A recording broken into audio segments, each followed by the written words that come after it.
Guys, welcome, welcome, welcome. Hey, coming at you super random, very off time for me. Just want to say Muppet Muppet and Mally Pones, thank you so much for the follows on Twitch. Thank you, thank you, thank you. I'm Vladis. I am primarily an Ashes of Creation creator, and I know there's been Hangman. Oh my god, it has been a minute. Oh dude, how have you been, man? I hope you've been doing good around these holiday seasons. Good to have you back. Good to have you back, man. Kids don't aggro, they just morph into world bosses. Oh my god. Yes, my two-year-old will definitely agree.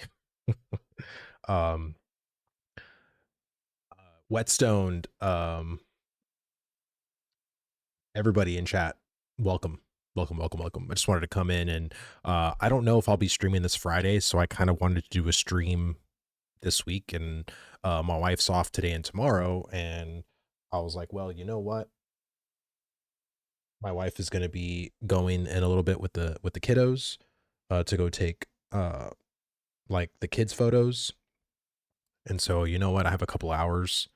I figured, you know, what the hell, let's jump on stream, talk Ashes, speculate. Hopefully everybody's been doing an old EQ1 player. Dang. Well, welcome to Ashes of Creation. Ashes of Creation definitely has that old school vibe with a new polish to it. So hopefully you'll be able to join us for the Steam launch on the 11th. But if I could say to wait, I would really recommend to wait. I know a lot of people are excited and that aren't a part of our, you know, Ashes Creation community, that just kind of been chiming in from time to time, or, you know, maybe they've watched a live stream, or, you know, whatever the case is. I've always recommended people to wait with this Steam launch. Will and do, thank you so much for the sub, brother. Thank you, thank you, thank you. Hope you're gonna enjoy the stream. I have a couple of little react videos for you guys that I think you guys will find very hilarious. Not long videos, by the way. Let me see, give it to me straight, Vlad. How much will be cut by launch? Well, if I had to guess, Murhawk,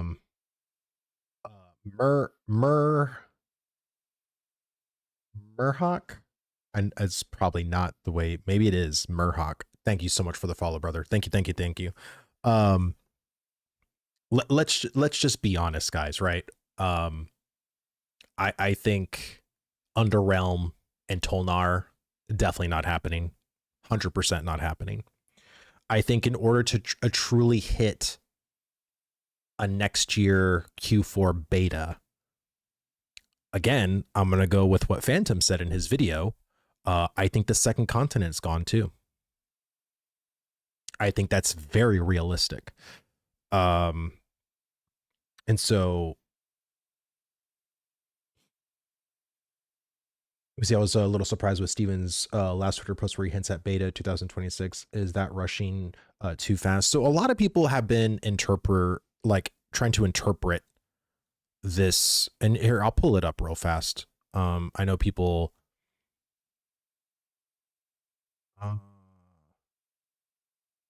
so this is the one right here. So a lot of people have been kind of looking at to see like, hey, what's up with this Twitter post? Like, and I think the main part of this whole conjunction is this statement right here. This is sort of like the statement that I think if you were just to omit entirely, it's just a regular post, right, from Steven. But I think a lot of us, you know, as you know, we carry that momentum with us as we push towards beta next year. So I think they're going to try to hit beta 1 next year. I think that's exactly what this tweet implies. And a lot of people are like, you know, there's some people that were like, oh, this tweet didn't say it was beta next year, they're just trying to push. I was like, well, in my opinion, Steven's a very careful guy with his wordage usually. If the team was truly trying to gun for next year, like, he literally said it. So to me, this implies like, yeah, they're trying to hit beta next year. And if that's the case, then that means there has to be some sort of content missing from its original, paper document, right? From the original inception of this whole project. And I think that's fine, you know what I mean? But I think in some extent I'm a little disappointed because I truly think we need the second continent for just more starting zones. And the fact that we're only going to have 2 potential starting zones for a live launch scares the absolute shit out of me. And I've made this example so many times with like World of Warcraft and Vanilla when it launched in 2004. It had 8 races, but 6 starting zones. So there was like 2 races that kind of doubled up. And that was a shit show on a game where, of course they didn't anticipate to have like over 100,000 players or whatever, but that in itself was a shit show. And people can say, oh, it was the time, it was 2004, yada, yada. It doesn't really matter even in 2025. Server infrastructure and how players facilitate on servers are pretty much the same as it was in 2004. And again, you have to think of like bottlenecks. Camel Spider 08, thank you so much for the follow, brother. Thank you. Welcome to the stream, by the way.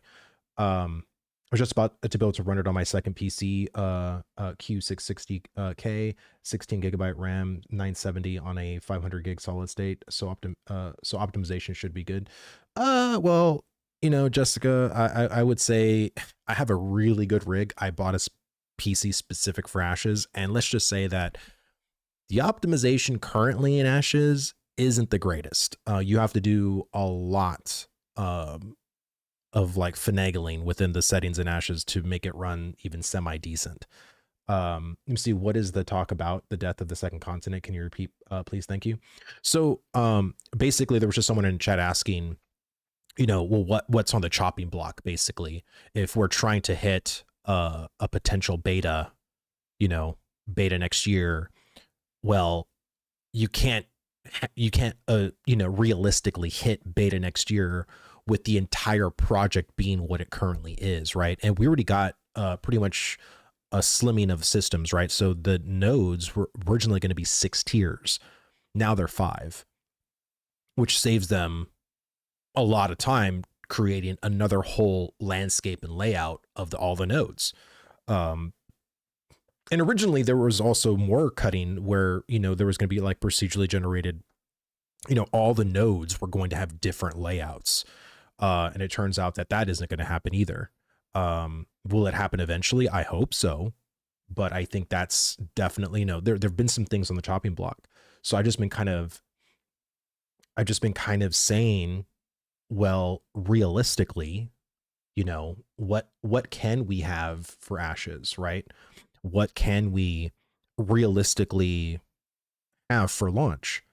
And I think certain things that I think are going to be on the table is probably the 64 classes. I think we are going to have all 64 classes probably in a state that's very basic, maybe a little too basic for certain players, mainly myself, because I am very critical on class design and talent trees and everything like that. But I think, there's also a lot of ancillary things too. Like, there's like parlor games for taverns, potentially taverns in itself could actually be held off to a future expansion or even a major patch. Expanded naval with like naval classes. I don't know if that's potentially going to be like down the road. The stock exchange, which was one of the node buildings, might also definitely be down the road. Again, the Tolnar, the Underrealm, the whole second continent. It's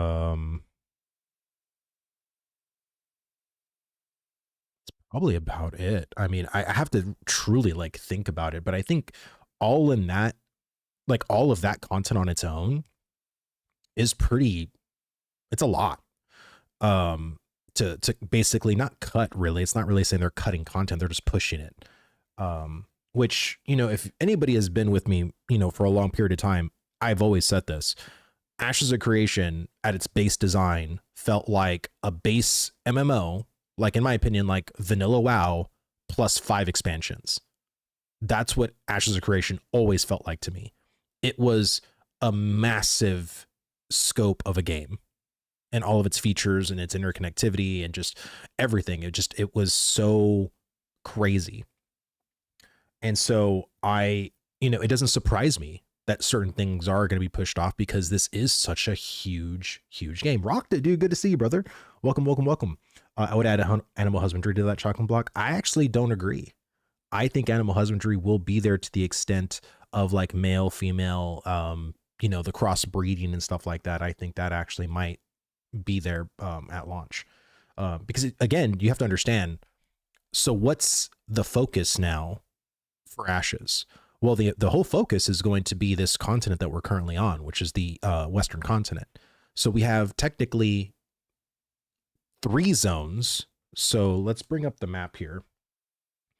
Let me do this real fast. Action, map.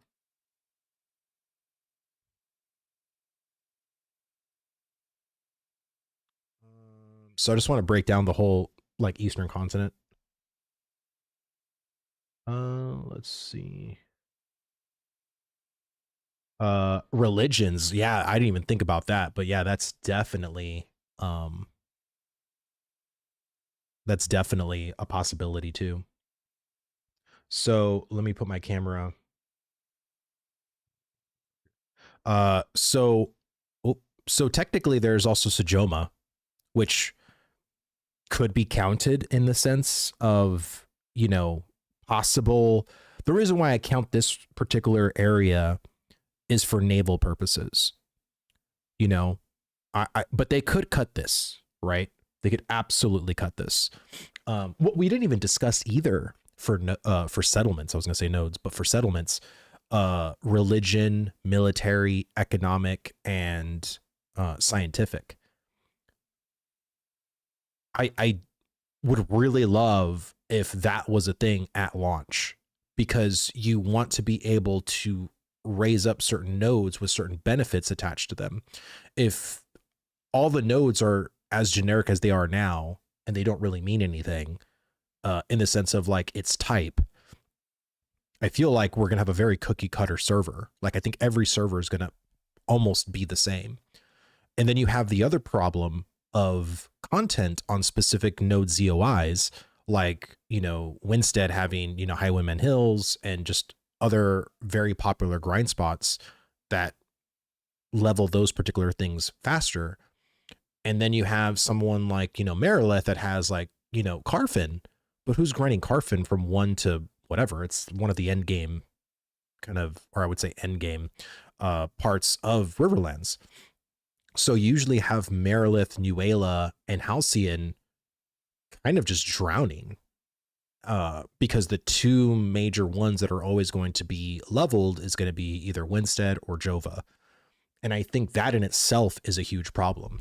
So, but we also have, of course, we got the Dunsinkill Mountains now, but we also need the Redwood area, right? Which is be to the east side of the mountains. And then we're also going to have the Badlands. So what we would need to do realistically is finish these 2 areas and then do 2.0 versions of every single area. Personally, if it was me, I would just push Sejoma out later. It's just going to be a snowy area. Who likes snow? We don't even like snow in the Riverlands. So I think people would be okay if you didn't create an entire biome that's surrounded by snow all the time. But I also feel like as well, the other thing is seasons, right? So we technically have seasons working, but where are the seasonal gatherables? Where are the seasons that actually affect the materials out in the world? Where are the world events that are affected by seasons? So that's like another thing. We also need to literally start working on narrative. We need to work on like quests, potentially like a golden path. We need to work on world events. Where's like the goblin invasion hitting a node? Where are all these different types of world events that are going to start occurring naturally in the world to kind of break you off your agenda for the day? None of these things currently exist. So it's very ambitious. You know, like I said, even with cutting all of these other major systems out, I mean, a year to me with even the stuff currently that needs to be implemented is crazy. And in my opinion, Quest should be their main priority.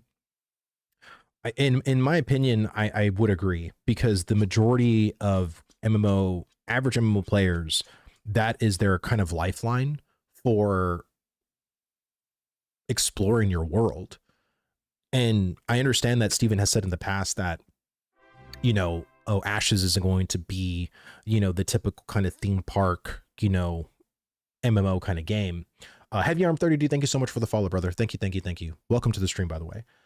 Let me see. Funny that everyone assumes that nothing has been started on most of this stuff.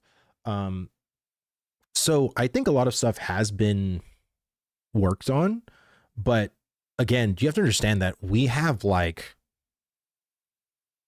the stuff that they're working on, like no one even knew about the Harbinger stuff, right? And a lot of their assets and stuff like that were like in the files. Like for anybody that does the Unreal Engine uncovering of the files, like we started to see that kind of stuff too. And, you know, most of us were like unaware of like, wait, Harbingers, like, where is this coming from? You know, kind of thing. But I think for the most part, they really need to focus on what players are going to be doing, you know. And I think, you know, for people that have been saying, oh, this game is just a gathering simulator, I would kind of agree. PvP is not the greatest state. Caravans need, I think, a revision, right? A rework. I think crates also need a rework. I think we need to really understand the purpose of those two systems, because in my opinion, I don't think crates should award you gold, period. I've actually had my mind changed on caravans, because I was thinking the same thing on caravans. I was like, you know what? Get rid of the monetary value of caravans too. But now that I think about it more, caravans actually provide that true PVX environment. And even if a bot or some program was there, you know, using a caravan, anybody can go in and attack them and kill their caravan. You can't necessarily do that for the crates though, unless you're willing to go corrupted. Do you know if Wynn McLaughlin is still with Intrepid? He was the lead writer and narrative designer for Elder Scrolls Online, joined Intrepid, and I wanted to say about 4 years ago. Honestly, Mag, I don't know. I really don't know. I would have to probably ask. There's a guy, Talents, in the Ashes Discord. He literally goes on and looks at all of the people that work at Intrepid. So if anybody would know it, it'd definitely be Talents in Discord. Vladis, do you have any comments on the updated skill tree they showcased on the YouTube short? Are you talking about the ranks? Because that was shown like back in July, I want to say. No way, they have 250 devs in-house. 250 devs includes every phone number of every contractor from India that they have ever employed. I don't think it's 250 devs. And I think Steven's wordage now, because honestly, like, people working on the game, people work on the game at different capacities, but I think it mostly means 250 employees. But Camel, if you're going to link the video to me, link it in Discord. If you can find my Discord and say it there, because links will be not shown if you put it in the Twitch chat. Yes, he's still at Intrepid. Great. And to be honest, like, I don't know what's happening with quests. Like, quests to me are the most baffling thing in the Ashes tested experience. Joyce, thank you so much for the follow, brother. Thank you, thank you, thank you. And welcome, by the way. Welcome. You know, I remember seeing a podcast with one of the original World of Warcraft devs, and, you know, before, you know, when they were doing their friends and family, they didn't actually have a golden path. They didn't have like mini POIs with all these different quests to do. It was very much a grind fest in the very early iterations of World of Warcraft. And they basically added almost 1,600 quests in a year, because the feedback was that you know, there were some quests that you can do in the friends and family invitational, but there wasn't a lot. Like, you basically got to these points where, okay, I ran out of quests, now I just got to go and grind. And that was the early iteration of, you know, World of Warcraft. And then a lot of their feedback was, man, we wish we can do more quests. We wish we can actually, this could be like a viable leveling experience. And they did that. They literally added 1,600 quests across both Eastern Kingdoms and Kalimdor within a year. And what's crazy, within this year, we really haven't gotten any quests. We've gone from our current quest either being working, back to broken, back to working, back to broken. It's so weird to me that like we hadn't gotten any like brand new quests, and maybe we have. I mean, I don't want to say we haven't gotten, because I was at a point where it just wasn't worth doing. Why am I going to go on a quest in, P1 or P2 when it literally took 30 to 40 or even an hour's worth of my time to do a whole chain, and it awarded me 3,000 experience? Like, why am I going to waste my time doing that? Now, mind you, a lot of the quests that I've been testing in the beta in the, current PTR, the one-time quests have gotten better. The rewards have gotten a lot better experience, better glint, and you actually get a cache of your choice of gear, which is really, really cool. I like that a lot. Back in, World of Warcraft in my time, you didn't even have a choice of gear. You got whatever it gave you, and that was that. But I really do love the way it awards you now. I feel like a lot of these quests are very rewarding, which is really, really good. But the problem currently is that a lot of the quests are still bugged. A lot of the quest chains are, hey, you're on the 5th part of a 8-part thing, and, you need to get meat carcasses from these wolves, and guess what? The meat carcasses aren't dropping. So now you're basically stuck in this quest that you can't complete. It's annoying, but hey, that's the whole reason we're here, right? Is to test these things to hopefully make sure that they are fixed before the 11th. But I feel like a lot of these things, either quest wise or other, like, they have so much stuff to fix that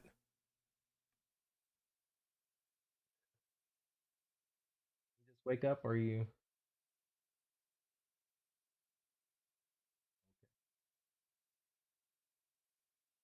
Sorry, it was my daughter. she, she just woke up and she wanted to see me, but then she looked at me, she's like, I was like, okay, fine, go over there. Yeah, the quest kind of break if you don't go in the exact order. Yeah, I mean, it's kind of wild. I did a lot of the quests, and there was some quests that worked really well when I knew they were broken before. But I just don't know why we haven't gotten new quests. I also don't know why we still have quest markers on people that don't even award quests. Like, what's the deal? Like, you know what I'm saying? Like, and this has been a thing forever. But I also understand that, hey, maybe there's certain devs that are in charge of, like, certain issues or whatever. And just like Hector said, right? Oh, we have a full list of like all these things that are like really big problematic things that we want to fix. And then we have these other things that are very ancillary and not important or whatever. But I would agree that initiating confusion is a pretty big priority, because you're going to have a lot of brand new players that don't know anything about this game. And as soon as they find out that, oh, this is a quest marker, and you go to this person and they don't award you anything, or, they're going to think it's a bug, or, what's wrong? Like, oh, like, should I just disregard this thing? Like, all you're doing is providing more confusion. And I think that is the worst thing you can do for a new player, is to have that, confusion in their mind, or that uncertainty. Think it's priorities first. They have other priorities. No, I get that. But I just think that, some people aren't going to be as gracious as a lot of the people that are currently testing Ashes are. This Steam release, you're going to have people that are going to be playing Ashes of Creation as if it's a full-blown, full access early Steam game. And while I disagree with that, that there are, going to be very malicious reviews, there's going to be a lot of review bombing. I think a lot of it is going to be in bad taste, just to dissuade people that, want to play an MMO. And, it's going to take a while, you know what I mean? I think for Ashes to get its steam back again. Because look what happened in New World. Like all these things happened to New World because of how unfinished and how broken and how janky the launch experience of that game was. Were there people who enjoyed it? Absolutely. But that game fell extremely hard, hitting almost 1 million players to then completely dwindling to like 50,000 within its first month. Now, could we be lucky enough to hit 1 million players on Steam? Maybe, maybe not. I don't know. That is 100% correct. I am thinking of getting this December 11th, and I'm going almost totally blind because I am looking for something new, and I've just seen a few streams. Something like Broken Quest Givers, or well, we all know they don't give them because they have been broken forever, will leave a really bad taste in new players' mouth very quickly. Completely agree, dude. And also, welcome to the stream, by the way. Yes, and again, whether the community wants to be blind to this, or I don't like hand waving, right? I am very critical on Intrepid, and I always respectfully do it. I'm not here to like bash any particular dev or, you know, what their priorities are or whatever, but I'm just saying from my feedback that this should be a pretty high priority. Like fixing quest markers is a pretty big one in my mind, especially if you're going to create a kind of semi-golden path that people are going to play on. That's kind of important, you know, nevertheless of the quest actually being broken within itself, right? So now that you experienced, you know, a quest that's broken, it's, I don't know. A lot of people are just going to leave their own personal feedback as to like what they dislike. I just hope that people can see the vision. That's my thing. Can people truly see the vision of Ashes and are willing to stick with the vision? Personally, it was like the end game loop that killed New World for me. And currently the end game for Ashes is my issue with it at the moment. So hoping it gets much better. So I completely agree with you, but in my opinion, and also Camelot Spider 08, thank you so much for the sub. Really appreciate the support. Thank you. And Kayla Silverheart, thank you so much for the follow as well. Hope you're enjoying the stream. My thing is that there isn't an end game yet, period.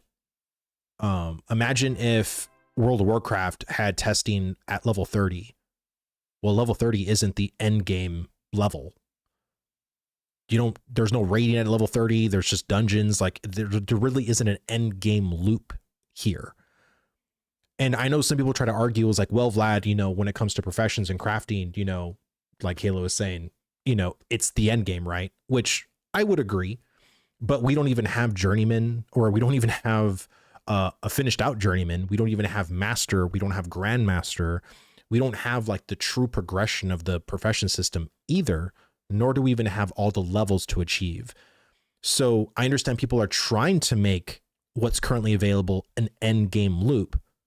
In my mind, not trying to change anyone else's mind, but in my mind, we don't have an end game yet. And so I think once you realize that, and I think maybe if you accept that, it'll just feel better. And just like, you know, Baldur's Gate 3 when it was in early access, could we treat Act 1 as an end game? No, because you didn't have the other parts to the game yet. So you can only really, what you're playing, like that's what you're getting your opinion on, right? And so for me, that's how I'm doing it. Now you can do it however way you want. If you want to treat Ashes like there needs to be an end game experience level of 25, well, go ahead and leave your feedback. In my mind, there just isn't one yet. I posted a short with the Cleric Seal Tree in your Discord. If you could give it a look and your opinion when you and your thought, please and thank you. Okay, I'll look at it in just a moment.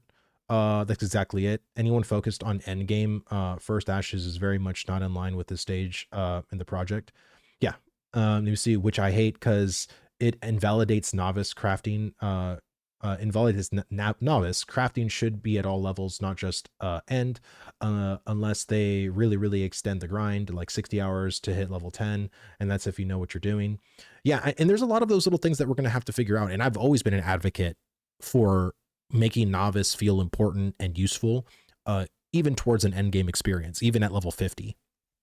But we're going to need to, there's going to be a lot of back and forth. There's going to be a lot of things that we as the community, what do we want from novice? How do we want it done? And then there's going to be the back and forth of Intrepid and the devs and what they want from that system. And, you know, personally, I want everything to feel like a true progression.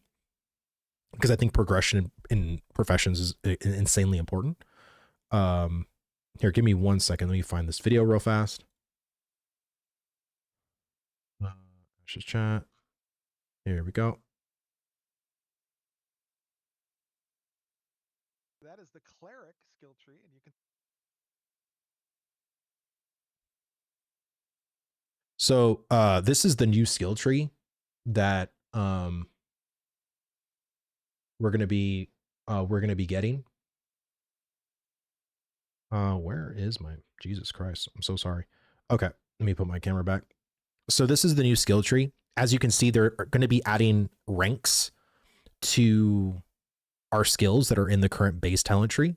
But I'll let Steven talk real fast. That is the cleric skill tree, and you can see each of the active abilities have spec options that you can further invest abilities into, separating out some of the active skill tree points with passive skill tree points, and that is coming along for each of the archetypes. So there's going to be a significant rework there. That is the cleric. Yeah, so in my opinion, I just hope that it's not just slightly increasing the damage the more points you put in. That's very boring, especially from a player's perspective, but I understand that's very easy from a balancing perspective from a dev. I can't really comment much on it until we see it. Again, I am very critical on talent trees. I will, if it's something I don't like, I will be the first to say it. Trust me.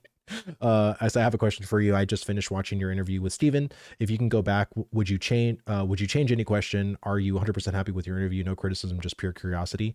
I am 100%, you know, I was very critical on myself as to like the questions that, you know, I was going to ask, but I felt like I got a lot of the questions were actually community based. I asked many of you guys to help me with my questions, and we were here many streams. I asked other content creators actually some questions. I think one of the questions about nodes at the time was actually from Burns, and we got a very good answer from Steven about that one. So yeah, I was very proud and very happy with that interview as far as the questions that I asked, because many of them were not really from myself. I mean, there were some that were very personal to me. And I know the one that, especially during that interview, Flanker was talking about, I was like, Vlad, please ask about leveling, you know, ask about like how fast leveling is going to be. So the whole 100-hour thing from my interview, that was from Flanker. So again, I'm very proud of it. I always try to be very collaborative with people, and especially the community that comes and watches me. So that was all me. Aliens. No, that was all me. I'm you know, Steven's an alien dude. I'm a conspiracy alien dude. So that was I had a lot of fun. That was really awesome of Steven to stay a little bit longer in my interview and also talk aliens with me. That was awesome.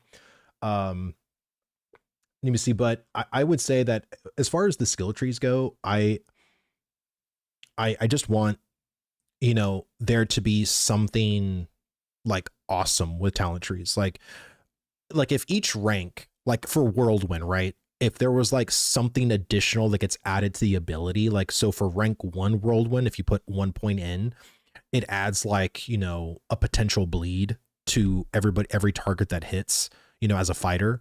And then if you add another point in, now it'll, you know, it just basically keeps adding something to the skill. So instead of it just being a base damage increase, you're continuously evolving the skill to make it even more grand, even better than what it was. Like that's sort of like, you know, a slow. Yeah, like anything. Like I just don't want basic. So if it's anything in line with that, I will be very happy about.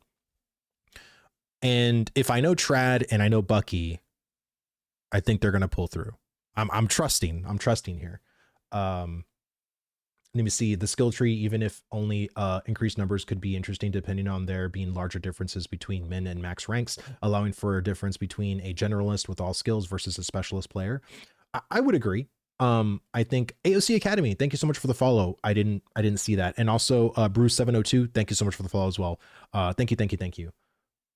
Let me see, first time viewer, been playing since phase 2 and played New World during early release. Well, thank you. Welcome to the stream.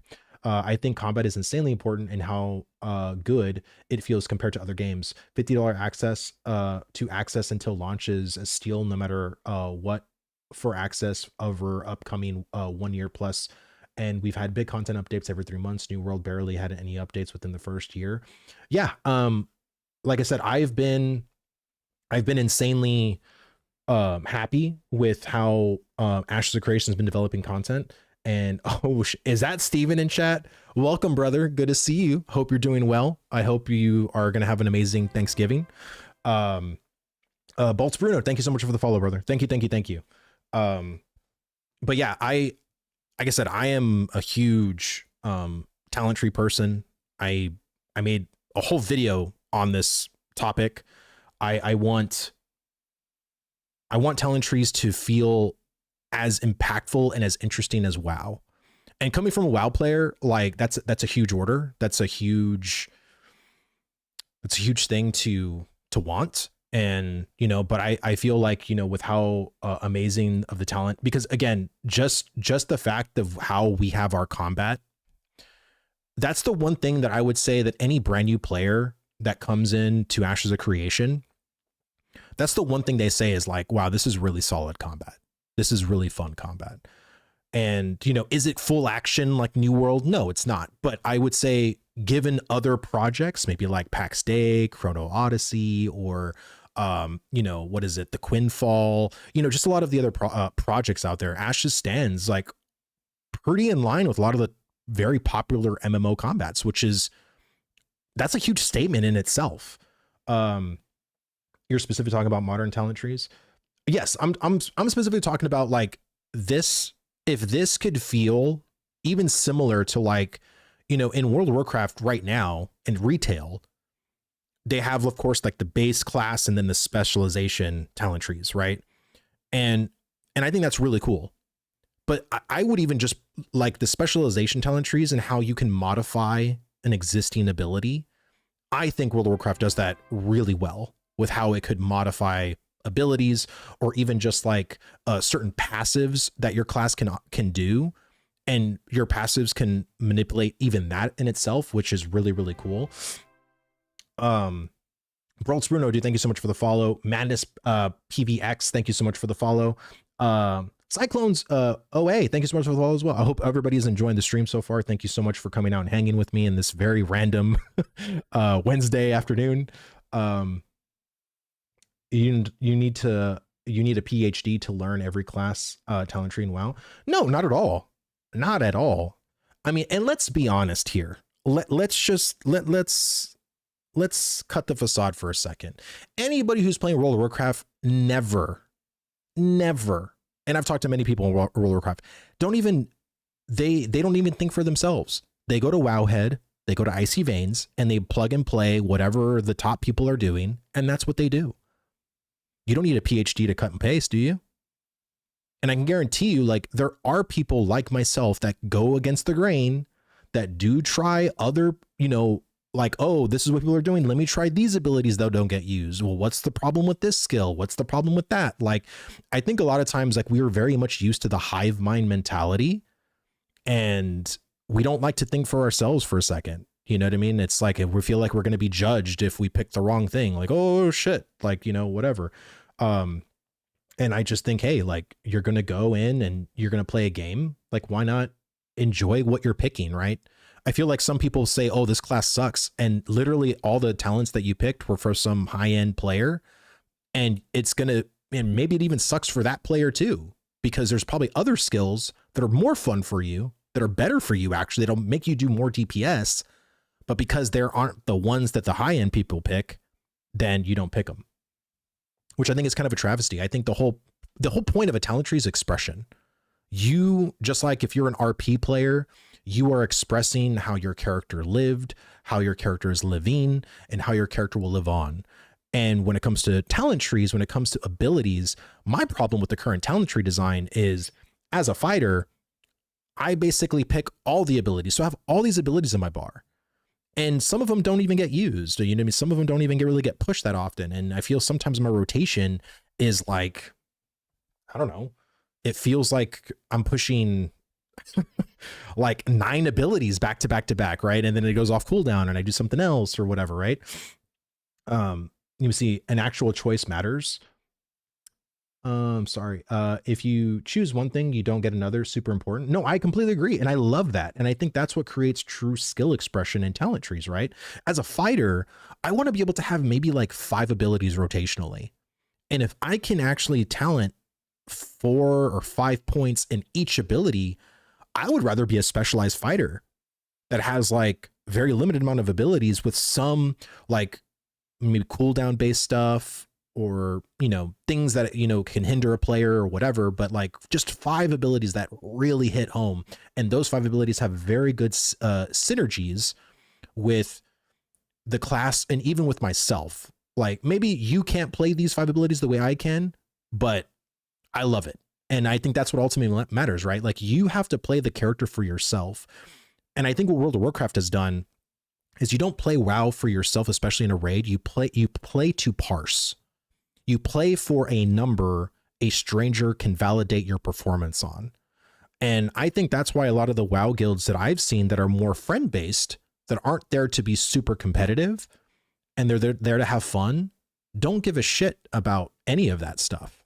You know, you're still going to take your friend that's parsing a 19, like gray parse, because he still listens and he shows up on time and he actually pays attention to mechanics. You know, he may not do as much damage, but hey, he doesn't die in the fire, you know? So I think a lot of people just lose sight of that in MMOs.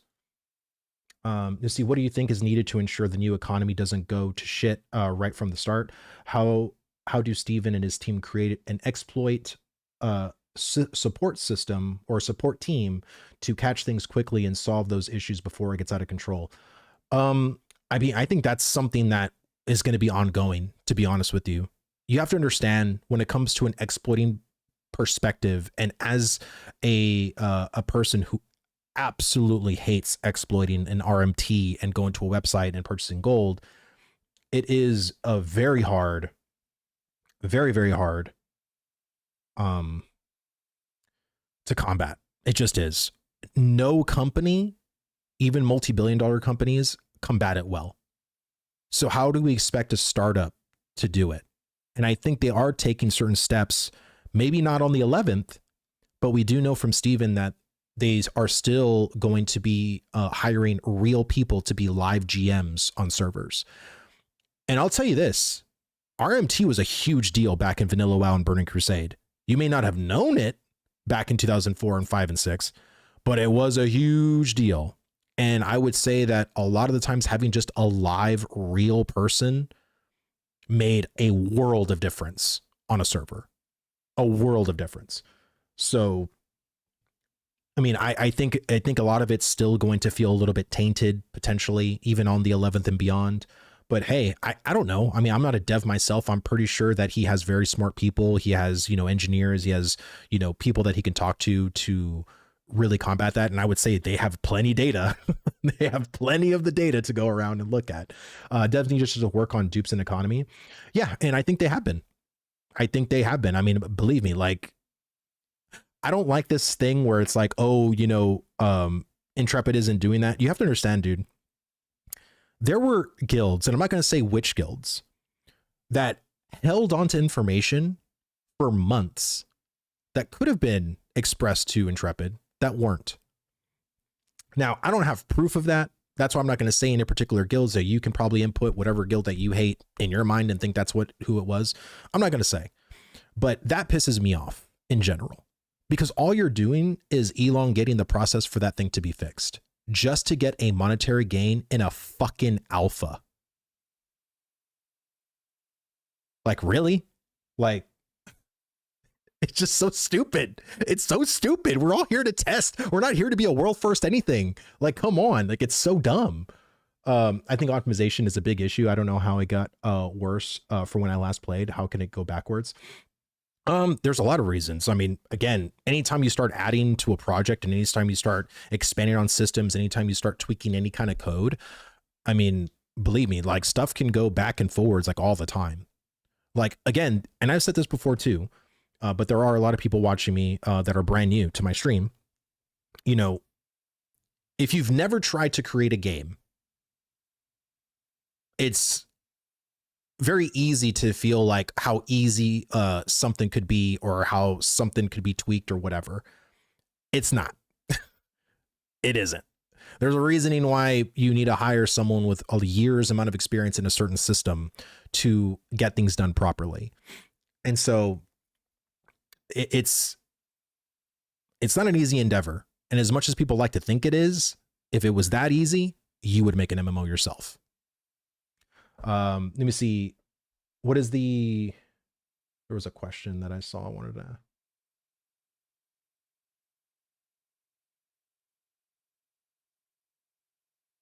What do you think is the biggest problem with the game right now?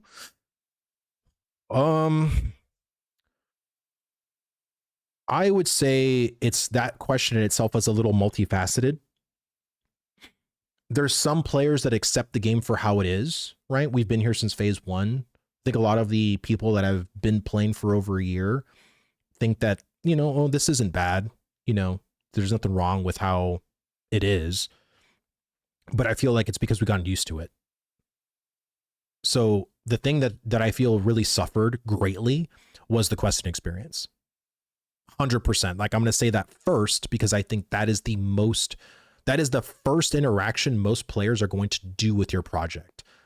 Again, I played WoW for the longest time. I never gave a shit about professions nor gathering materials or any of that stuff. Now, maybe if you come from New World, I can understand maybe that's something that you want to do right off rip. But the majority, I would say probably 90% to 95% of players, when they play an MMORPG for the first time, they quest. And I feel like the whole questing experience in Ashes for a long time has been really messed up and very uneventful, not rewarding enough, and very broken.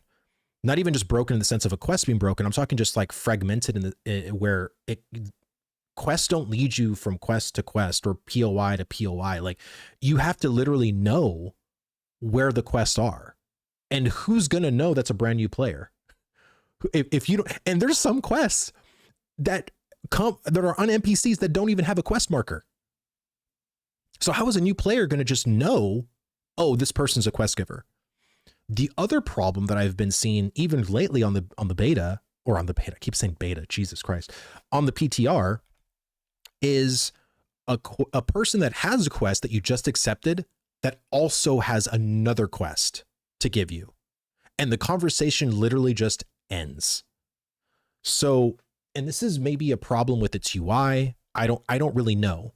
But the fact that you can literally just accept a single quest from a person and literally just walk away, not knowing that this person actually had more quests to give you, is a huge issue too. So, and I haven't really given that feedback. That was like the first time I ever said that, but yeah, there's a lot of issues. You know what I mean? So I don't know like how a lot of this is going to be fixed by 11th, but to be really honest with you, I think a lot of it's just not. And that's not speaking negative on the team or whatever. I hope it is, but there's so much stuff to fix. There's so much bug fixing, and they deserve this week off. So we have like what?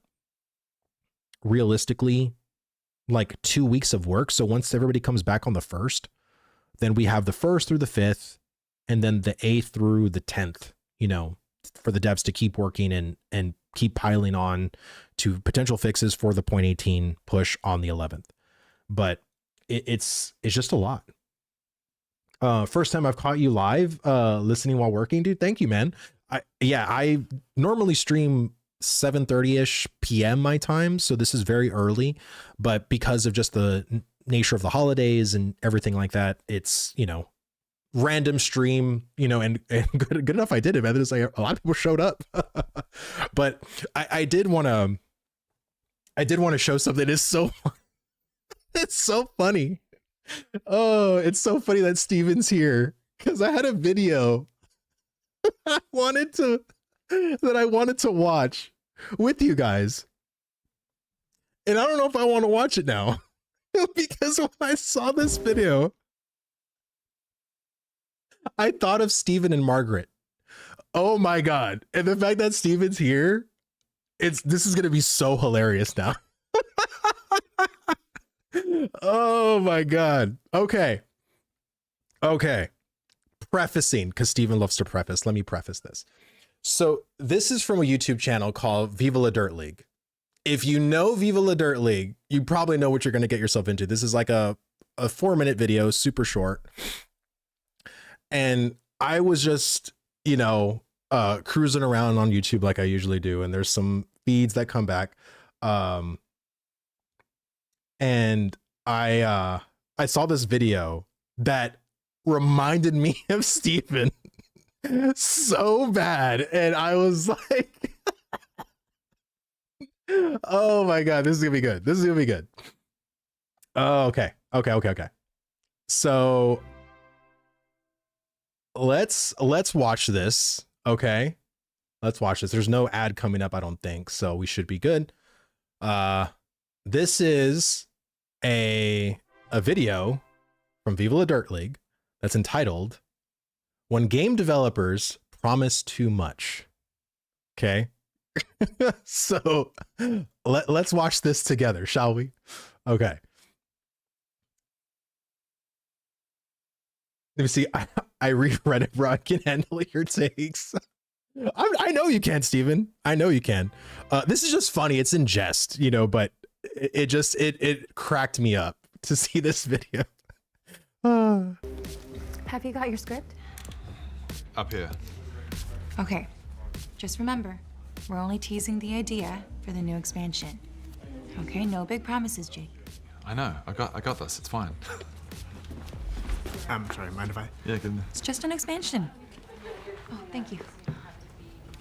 It's not like we're teasing SkyCraft 2 or anything. Exactly. It's just a little update. I get it. Like, Abby, I've done this before, mate. Okay, we're ready. You good to go? Can I get a check? Oh, yeah.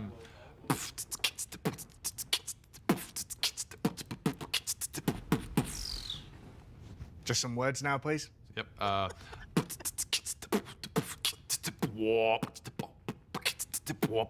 Dude, I can so see Margaret making that thanks. face. All good? Okay, no big promises. Just a little update. Stick to the script. Abby, it's gonna be fine. Trust me. I've done this before. Okay, and we're live in 5, 4, 3. Welcome, everyone. Hey, I'm Abby, your community manager, and this is Jake, your SkyCraft game director. Hey, everyone. How you doing? We're here to chat and get you excited about a little announcement that we have. Jake, how are you feeling? Oh, Abby, I am so excited to be here. So excited. We are so excited. And we know you've all been wondering what's been going on behind the scenes. We've been reading all your fan theories and all your messages, and we're excited to announce SkyCraft's new expansion pack is in early development. We're so excited about it. It's gonna be really good. Okay, so now we're gonna turn to some questions from the community. Great. Oh, yeah, wow. Oh, wow. There are a lot. Wow, there's a lot of you guys. Oh, here's one from Extravis07. Is there a Halloween DLC? Well, I also can't say too much about that, but I will say it's looking promising. So, will there be a new playable race? Well, the ones that we have already, there's a lot of them. But I think that you can be happy with what we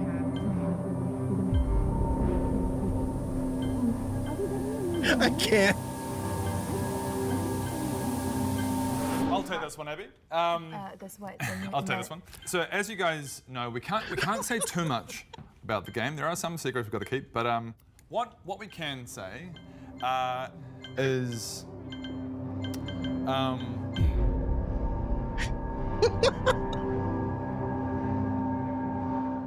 SkyCraft 2. Boom! Surprise! It's SkyCraft 2. It's a whole new game. You're so funny. He's joking. Oh, no. It's just a small expansion. No, not joking. It's SkyCraft 2. This is the reason for the stream. The reason we're here today, we've been keeping this a secret a very long time, and we're finally announcing, guys, we're talking entire server raids. Millions of people all together in one server, one big raid. This is fully integrated. Console and PC integration.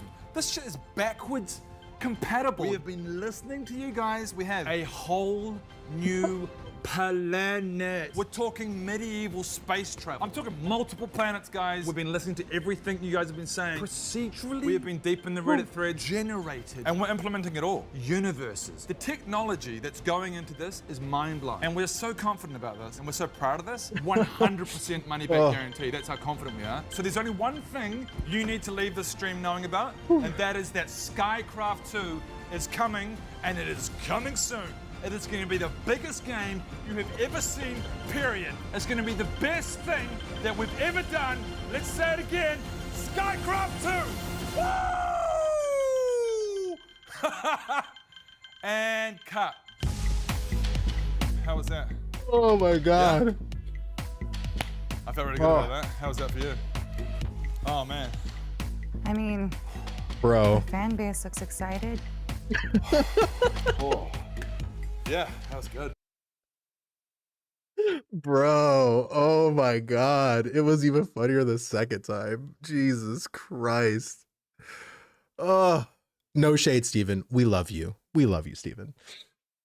But man, I feel like if Margaret was watching this, she would probably, she would laugh so much. I don't even know what goes on behind the scenes before you.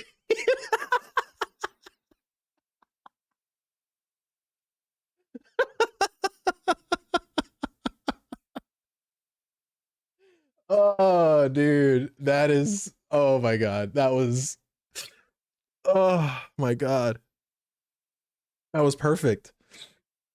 That was freaking perfect. So Steven, when is Ashes Creation 2 coming out? I mean, clearly I know you guys are pushing, you guys are working, you know, like, let's just stop with Ashes of Creation. Like, why are we going to stop there? Let's just go into the next thing, you know, let's Unreal Engine 6, Ashes of Creation 2.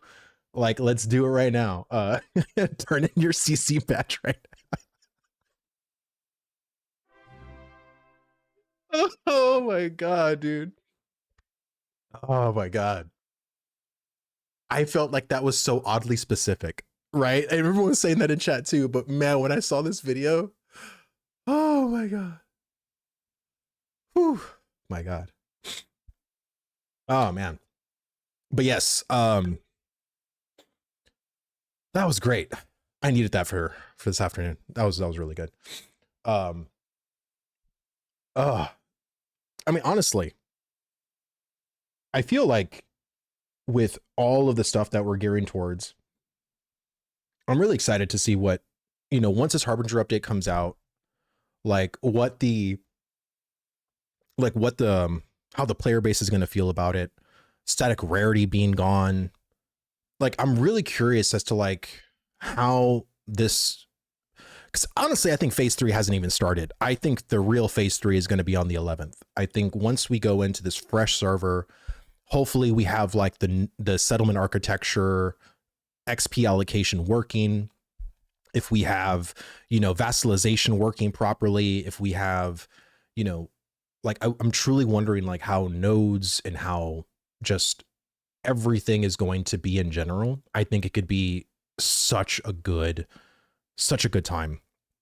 Now, that means that, you know, I know there's going to probably be this kind of gray in the air of, you know, reading the reviews. There's going to be, you know, content creators that are going to be talking about it and stuff like that. And again, I've always said, you know, there's just, I don't know if it's just like, it doesn't feel like an agenda, but it feels like an agenda because there's been people, you know, that have been hating Ashes for so many years and they're still here. And it's so crazy how people could literally hate something for this long and still be like championing the hate. It's crazy to me. It's like you would think people like that would have just moved on or, you know, went somewhere else. But here we are, right? Whether it be a South American server on the Steam launch, I think it's still just going to be an EU server and an NA server. I don't know if there's actually going to be more servers probably at Steam launch. I think if anything, the allocation of different regional servers might happen closer to either beta or the actual launch, if I had to say. Let me see, sports fishing, mules, harbinger, caravan changes, crafting changes, price reduction. It'll be interesting how it all affects the economy on a fresh start. Yeah, no, for sure.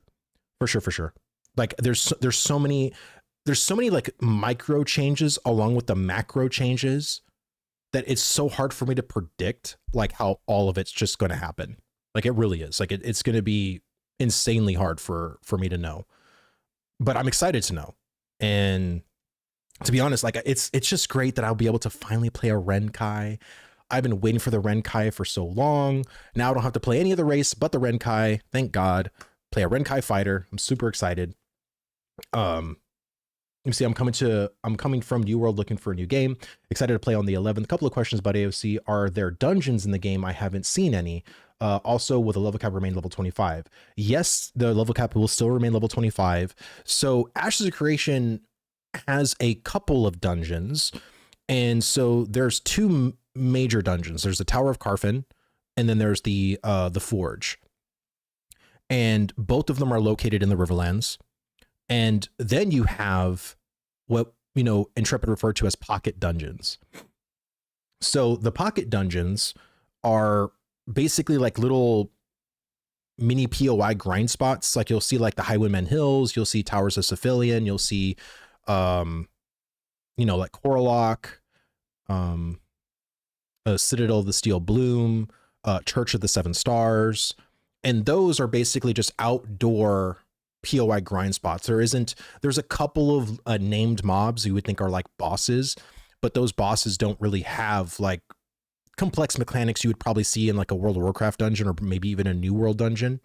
But all that's, there going to be more stuff. There's going to be more things going to be added in the future.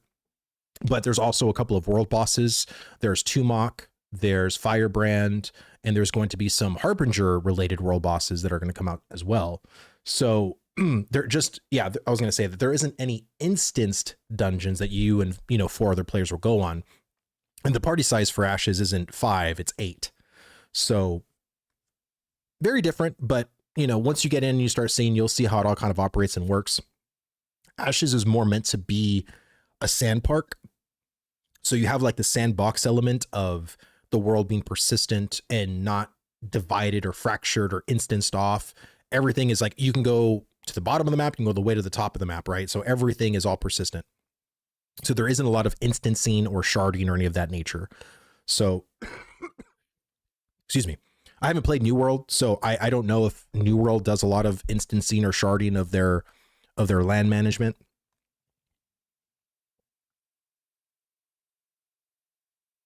Let me see. POIs are for other players just to train on you and over until you leave.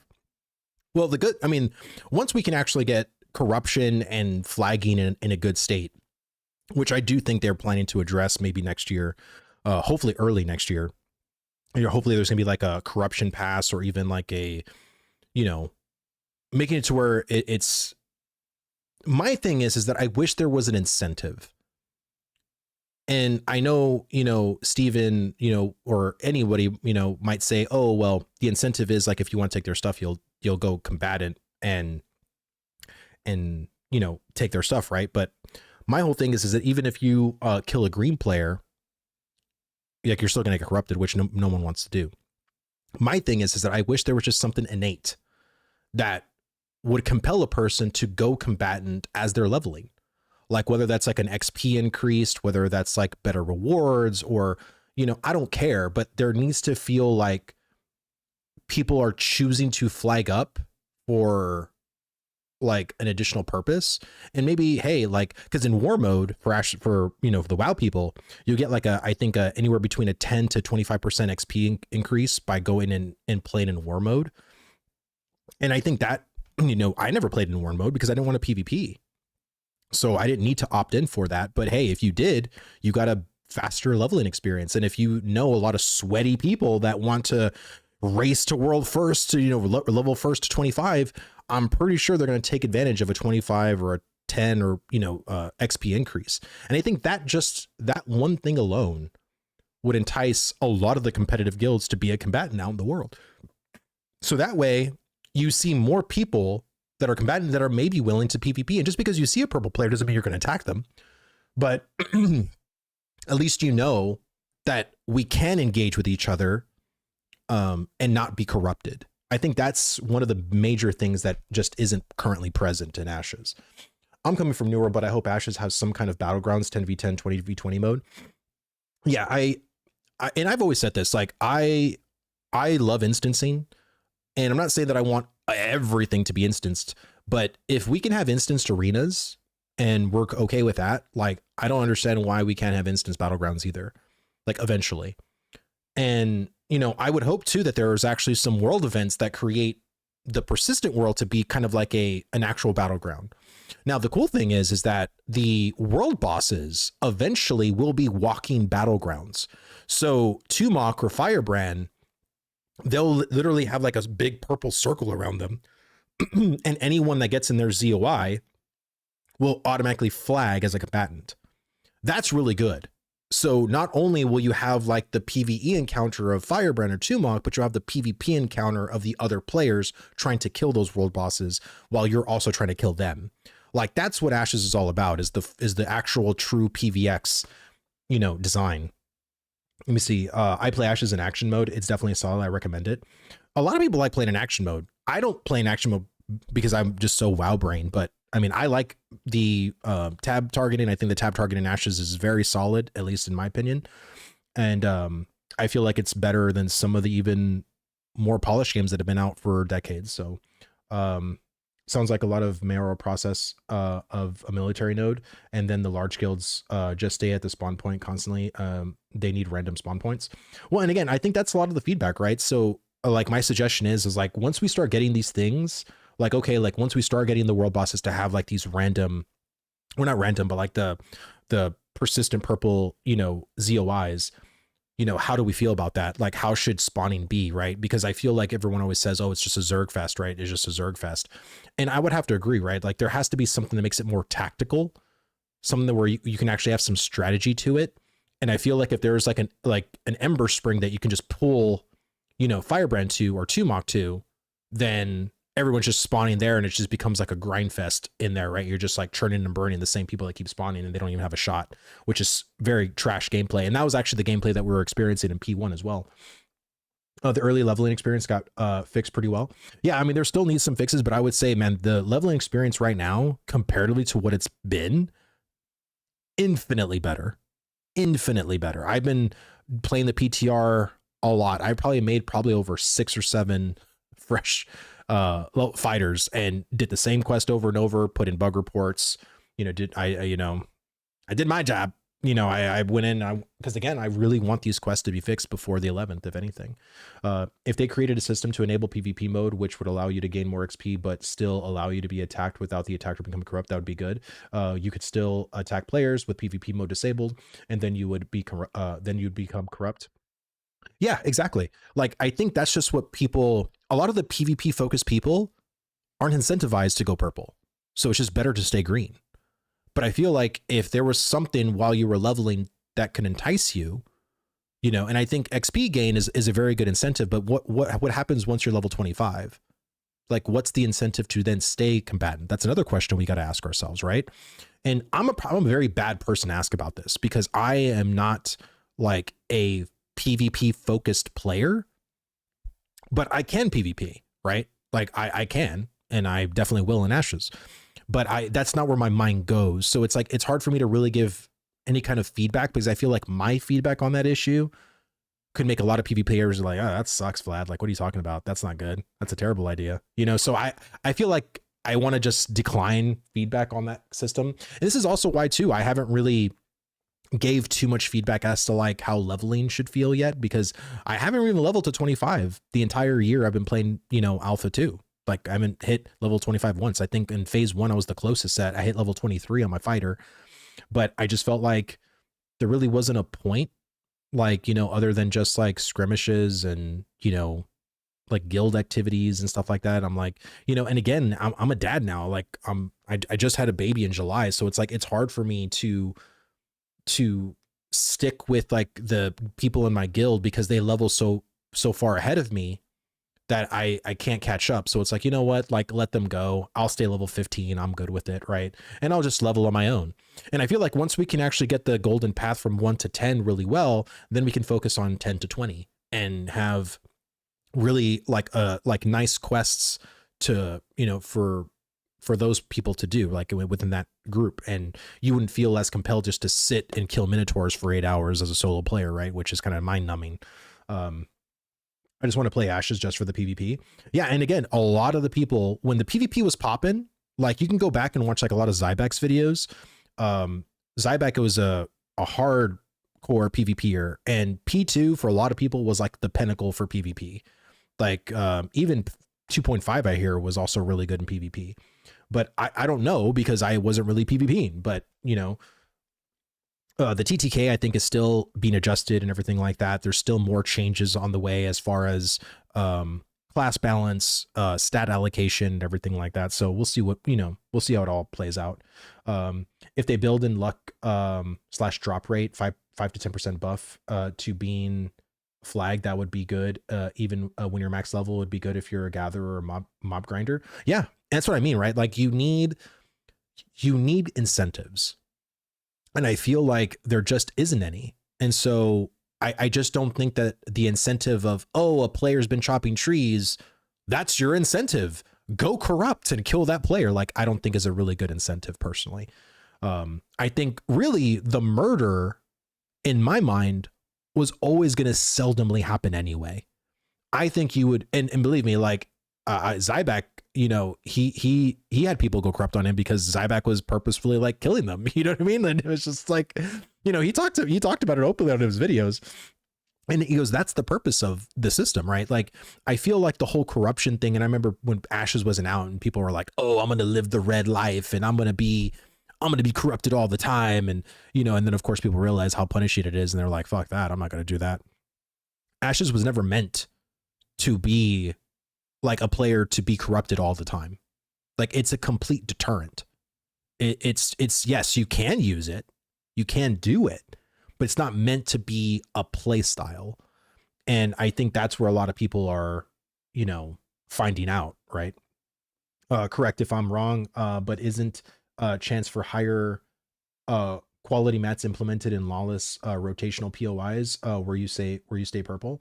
I'm not too sure, but I know there is going to be world events that are going to have special, like the Harbingers event, actually, there's actually going to be corrupted materials. So when you are in the Harbingers ZOI, and as the corruption keeps growing, you can go and get a corrupted daffodil. You can get corrupted oak, you know, a corrupted whipping willow, you know what I mean? So there are going to be materials that can be different. We don't know what a corrupted daffodil is going to do or how it plays into the whole crafting scheme, but there is going to be differences. I don't think it's just going to be a higher rarity for like, oh, you're in this like purple ZOI, you're going to just get uncommon plus at this point. I don't think that's what it's going to be. So, let me see. Do we need max level to enter instance battlegrounds? Will it be in early access? So there isn't going to be instance battlegrounds. So I want to be very clear about that. There will not. Oh my God, there's an ad. That guy is not listening to me because he's listening to an ad. Let me see. Ask me again when the ad ends. Oh my God, I forgot to say to my new followers. Let me see. JMNX809. Thank you so much for the follow. And then we got Vita. Thank you so much for the follow as well. And Mr. Starleaf, thank you so much for the follow as well. I hope everybody's been enjoying the stream so far, just talking Ashes and hanging out. I think the design philosophy with people going combatant is to save their rare materials, so less drop on death. The problem is people don't attack these gatherers because the uncertainty with not knowing if they have anything worth going corrupt for. Well, that's my thing too, right? It's just like the whole argument of like, oh, well, I saw this person chopping trees. Well, how do you not know that he was just gathering commons and uncommons, right? Like, is it truly worth for you to go corrupted to kill that person? Like, maybe not. And I know there's people like back in the past who were like, oh, there should be like something that scans a player and you be able to know like what materials they have or whatever. And I was like, That's not a good thing. I wouldn't want that to happen. But I just think, again, it's not really the knowing of a green player. I think green players should just be left alone. Like, and I think if there's a green player that you know that is like a bot, or, you know, someone that, hey, they really pissed you off or whatever, like those in my mind are the conditions to potentially kill that person. But I don't think there should be like a gameplay like loop of, oh, I'm going to go kill green players. Like, you should go and kill people that want to PvP, right? Like, that's the whole system, right? Is like, again, the incentivization to be combatant.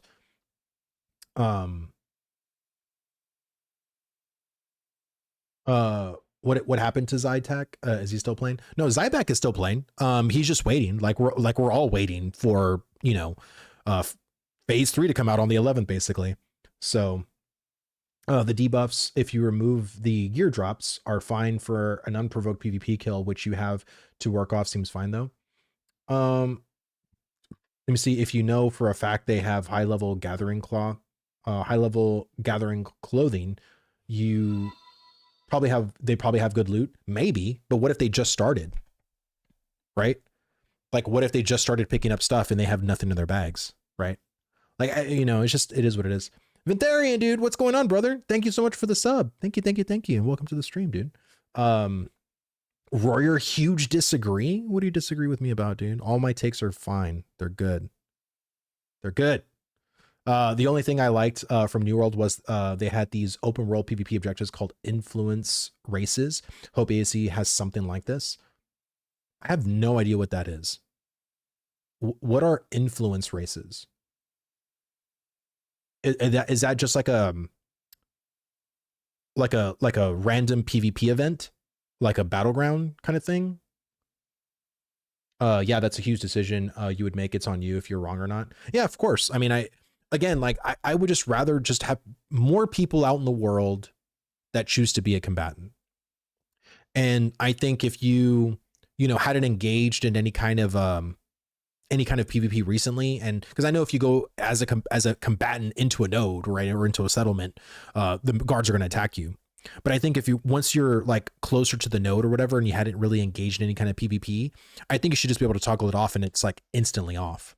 But if you had engaged in some kind of PvP, there should be some kind of like a debuff on you that's like, hey, you can't instantly toggle PvP off until like this timer kind of wears down, kind of thing.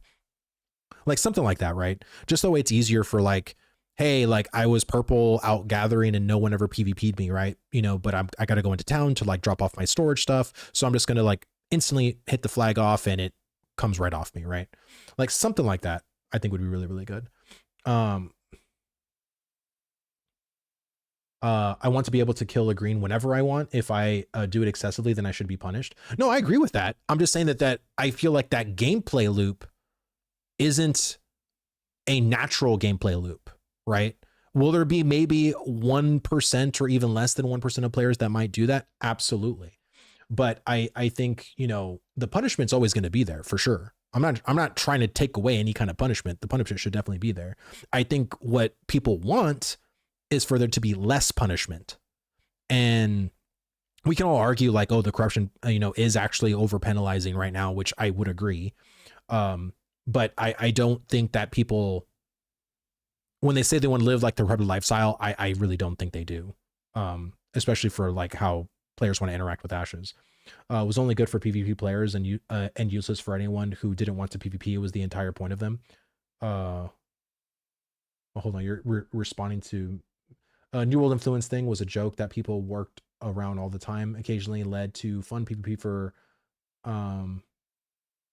a couple of Zerg guilds, but for the masses, it was useless. See, I feel like I can't really comment on it because I didn't even play New World. I don't even know what system that is. I don't know how the system interacted with players. I don't know how players, you know, like if overall they liked or didn't like the system. I don't know. It's just, it's hard for me to comment on that. Did Immortal Online 2 have some kind of bounty hunting system for murderers and a special vendor for them and a special vendor for the outlaws? Yeah, so Ashes of Creation is going to have a bounty hunter system. Will it be there before launch? I don't know. I truly don't know. OG Big Wookie, thank you so much for the follow. Thank you. Welcome to the stream, by the way. can explain every zone in New World has own by a guild. They control taxes such in the zone. Every week factions would do PvP quests to declare war and compete for control of zones. Oh, okay. So I mean, it's kind of like I mean, Ashes technically doesn't have that. There's no like PvP quests you do. It's all basically off of the mayor, and if the mayor has the right ingredients or materials or crafts to, you know, create like a node siege or a node war, or and of course, if you're a guild leader, if you want to initiate a guild war, that's like everything I think is off of like scrolls and stuff like that. Let me see. For the most part, MMOs are single player games, and I know Steven wants to change that, but it's still one player game. That's why people don't want to engage in PvP. I like the idea of PvP areas that yield better resources and things, but I'm a gatherer and never saw yield / increases by gathering a PvP area. Yeah, and to be honest with you, I really don't know if I want that.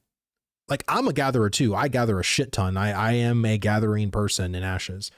I just want, I would rather there be specific events where you know that's a bonus, right?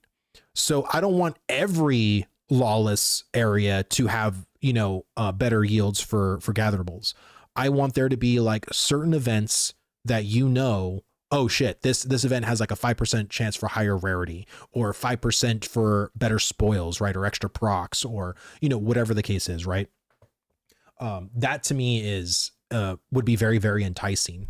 Or if there were even some events that spawned specific nodes. So right now for mining, as an example, you can't get a copper node anymore. You have to go mine basalt if you want copper. If you want zinc, you have to mine granite. Just a tip for people brand new to the game that maybe not have played it. But before, there used to be. So even if there was a world event that was like, hey, you know, there's actual zinc, copper, ruby nodes here. You know, if you're looking for those things specifically, that to me is a really good incentive to go and do, right? I don't think they should undertune the current corruption. Think about a guild of 100 players organized in a town, killing 100 other players, one each, that are in a town without having gear loss consequences. That would piss a lot of people off. No, 100%. But you have to understand, like, it is overly tuned right now. And really, it's up to Intrepid to figure out if they want to do that within the alpha or not. But the thing is that I feel like eventually, like once we get closer to the live launch, it could actually be lessened. But you also understand too, there's another side to the system of corruption, and that's the blight system. And if people are constantly going up and contributing and increasing their blight, even if corruption level 1, let's say, doesn't even drop gear, right? So corruption level 1, you kill a person once and no gear drops from you, but you get like some penalties, right? You get like reduced, you know, damage against non-combatants. You get like an HP loss. You get some stand dampening or whatever, but no loss of corruption. But let's say you've been killing a lot of people that week. So your blight is at level 30, right? And let's say it's from like 1 to 100, you know, to give you an example. So now when you kill a person, you ain't going to go to corruption level 1. You're going to go to corruption level 2, which will drop gear, right? That to me is where the system really shines, because if you want to be a murder hobo, you're going to be punished, whether it's going to be in the corruption system or in the blight system, because the blight system degrades over time. And from what Steven has said, it's going to be a slow degrade. There will be things you can do to take off some blight, you know, and I remember him talking about religion being a thing where maybe you can go pray to church or something like that. I don't know. But there are going to be things you can do. But if you are going to be a murder hobo, you can't just keep doing it, right? Without the risk of losing either your gear or without the risk of increasing your blight. Like, that's all going to go hand in hand. So I think we really haven't seen a lot of that now, because most people don't want to go corrupt. But blight is in effect now, and people did understand that. And, you know, you can basically brick your character, because you kill someone once, you're just automatically corruption level 5 or 6, and you drop all your pieces, and now, you know, you're pretty much done, you know, in that sense. I went corrupt 3 times during phase 3, never by my choice. Thankfully, my guild had my back. Yeah, and I think a lot of people too, kind of want, there's people that were like, should guildies be able to pick up your ashes, right? So if you go corrupt and you die and your guildie goes and saves you and picks up your gear, should you be able to do that? I don't know. I don't really have an answer for it. I don't really have a take either way. But I know a lot of people, that's like one thing that I've been seeing from a lot of either PvE people, PvP people, and whether or not that should be a thing. I can't comment on it because I don't know. I don't know what I want myself, and I haven't done it enough myself to really give like an honest critique or feedback of that. Needs to be slow to grade over IRL days, not minutes. No, completely agree, Kayla. I think it will be. 100% think it will be. Played the Division and saw way too many people who went rogue, killed people, and in 20 seconds were back to regular. It was a gang fest. Yeah, no, 100%. And I truly don't think that's what's going to happen in Ashes. In other games, there was normally a faction system. WoW, even Arcade, so it had Red Dead. Everyone who was a murder hobo because the opposite faction was the default enemy. Yeah, I mean, again, I think there is going to be guilds that are going to be known as the murder hobo guild kind of thing. And, those people will probably be, either constantly combatant or maybe non-combatant so they can become corrupted. It just depends, right? Like in what they want to do. And again, you also have to understand too, in Ashes of Creation, because it's persistent on a single server, you are going to start noticing guilds, and guilds will develop a reputation. And if you want to be that guild on your server that's going to constantly give everybody issues, that ain't good for your guild either. And believe me, there were some guilds that started to realize that in phase 1 and in phase 2. So alliances and grouping up with other guilds really makes a big difference. I found in free-for-all PvP games, no faction, there was always less murder hobos than faction games since and maybe you misspelled that, since Risk is always there, but reputation mattered. Yeah, and I think reputation truly matters in Ashes. Because if you are a guild that has shady practices, if you do things that, people normally don't like, or, maybe you just have a dickhead leader or a guild leader or whatever, it's going to be very hard for you to do stuff if you don't have a big enough guild.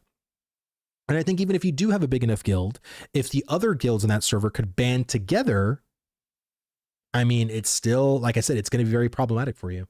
I refuse to group with specific guilds for IRL and in game morality reasons. Yeah, I know. There's a lot of people that do that, man. They go into like a specific group. They're like, hey, I was going to go grind a civilian, and there was an ex guild that invited me, and I was like, oh, fuck that. I'm not going to go. I was like, you find someone else. And so, yeah, there's people that are like that, right? It's going to happen. So, I mean, like I said, reputation matters. Like what you have over your head besides your name will matter in Ashes. On my phone, so it's autocorrect spelling, often wrong. Bro, if anybody understands that pain, it is I. I chat in Discord a lot on my phone, and my phone autocorrects to the stupidest words sometimes. I don't know why. Probably because I also am a fast typer on my phone, and I fuck up a lot. So, you see, reputation hasn't stopped the crap rep guilds we already have. In what ways? I feel like in certain ways it has. In other ways, maybe it hasn't. I think, again, you have to understand, a lot of these big guilds that do the things they do, it's because they have the people to do them with. And I think the other thing too is that the other guilds, in my opinion, kind of just don't band with other guilds. And the problem with the guild thing is most people create alliances around their own guild. Like, oh, I'm going to create 4 different guilds. So I have my PvP guild, my PvE guild, or this or that. I was truly hoping that alliances and like would really happen from branching out to someone else's guild, right? And let me see, they have the numbers, so it doesn't affect them. Well, that's what I mean, right? Like, and I feel like if in phase 1, a lot of the smaller guilds did band together to combat certain guilds, at least on Resna, where I was. Or not Resna, sorry, Vira. We're on the Vira server. And we were able to do that. Now, again, I wasn't on Resna in phase 1 where there was like, what was it? Ethereum. There was, Jesus Christ. There was Axiom. There was Envious. There was basically every big guild was on Resna, every big guild. And we weren't. I was on Vira. I was like, screw that. I'm going to go on Vira. And I had a great time on Vira, by the way. Vira phase 1 elite. It was so good. So good. It was so good, in fact, that once people started getting banned or people were leaving guild, they ended up hopping to Resna or hopping to Vira, which sucked, but it is what it is. Here, I'm going to go use the bathroom real fast. I'll be right back. I'm going to play some music. Oh, sorry. 1 second.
I love why bad audio.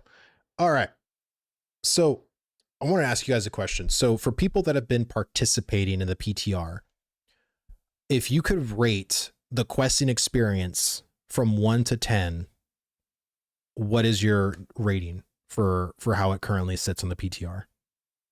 I know there's bugs. I know there's things, but you know, with like the brand new gear acquisition you get from quests, from, you know, the bump in experience, like how would you, like, what would you give as a rating for the new 1 through what was it, 1 through 9 questing, or 1 through 10? Because me personally, like, I would probably give it, from what it was, oh man, I'd say now it's probably at a 5. And I think yeah, only because so many are not working. Yeah. I've been so busy. I've only got to level 6 before needing some rest. About a 7. Okay. From when it was at 1.0, it's not a 1.5. I do like the changes, but the new quest line just ends after like 5 quests, but it's a good start. Yeah, and again, it's because you need to know. Like, if you know where all the little mini quest chains are, then you're good. But that's an issue, right? And so, like, I would say the quest and experience to me from phase 1 to now was like probably a 2. Probably a 2. It was so bad.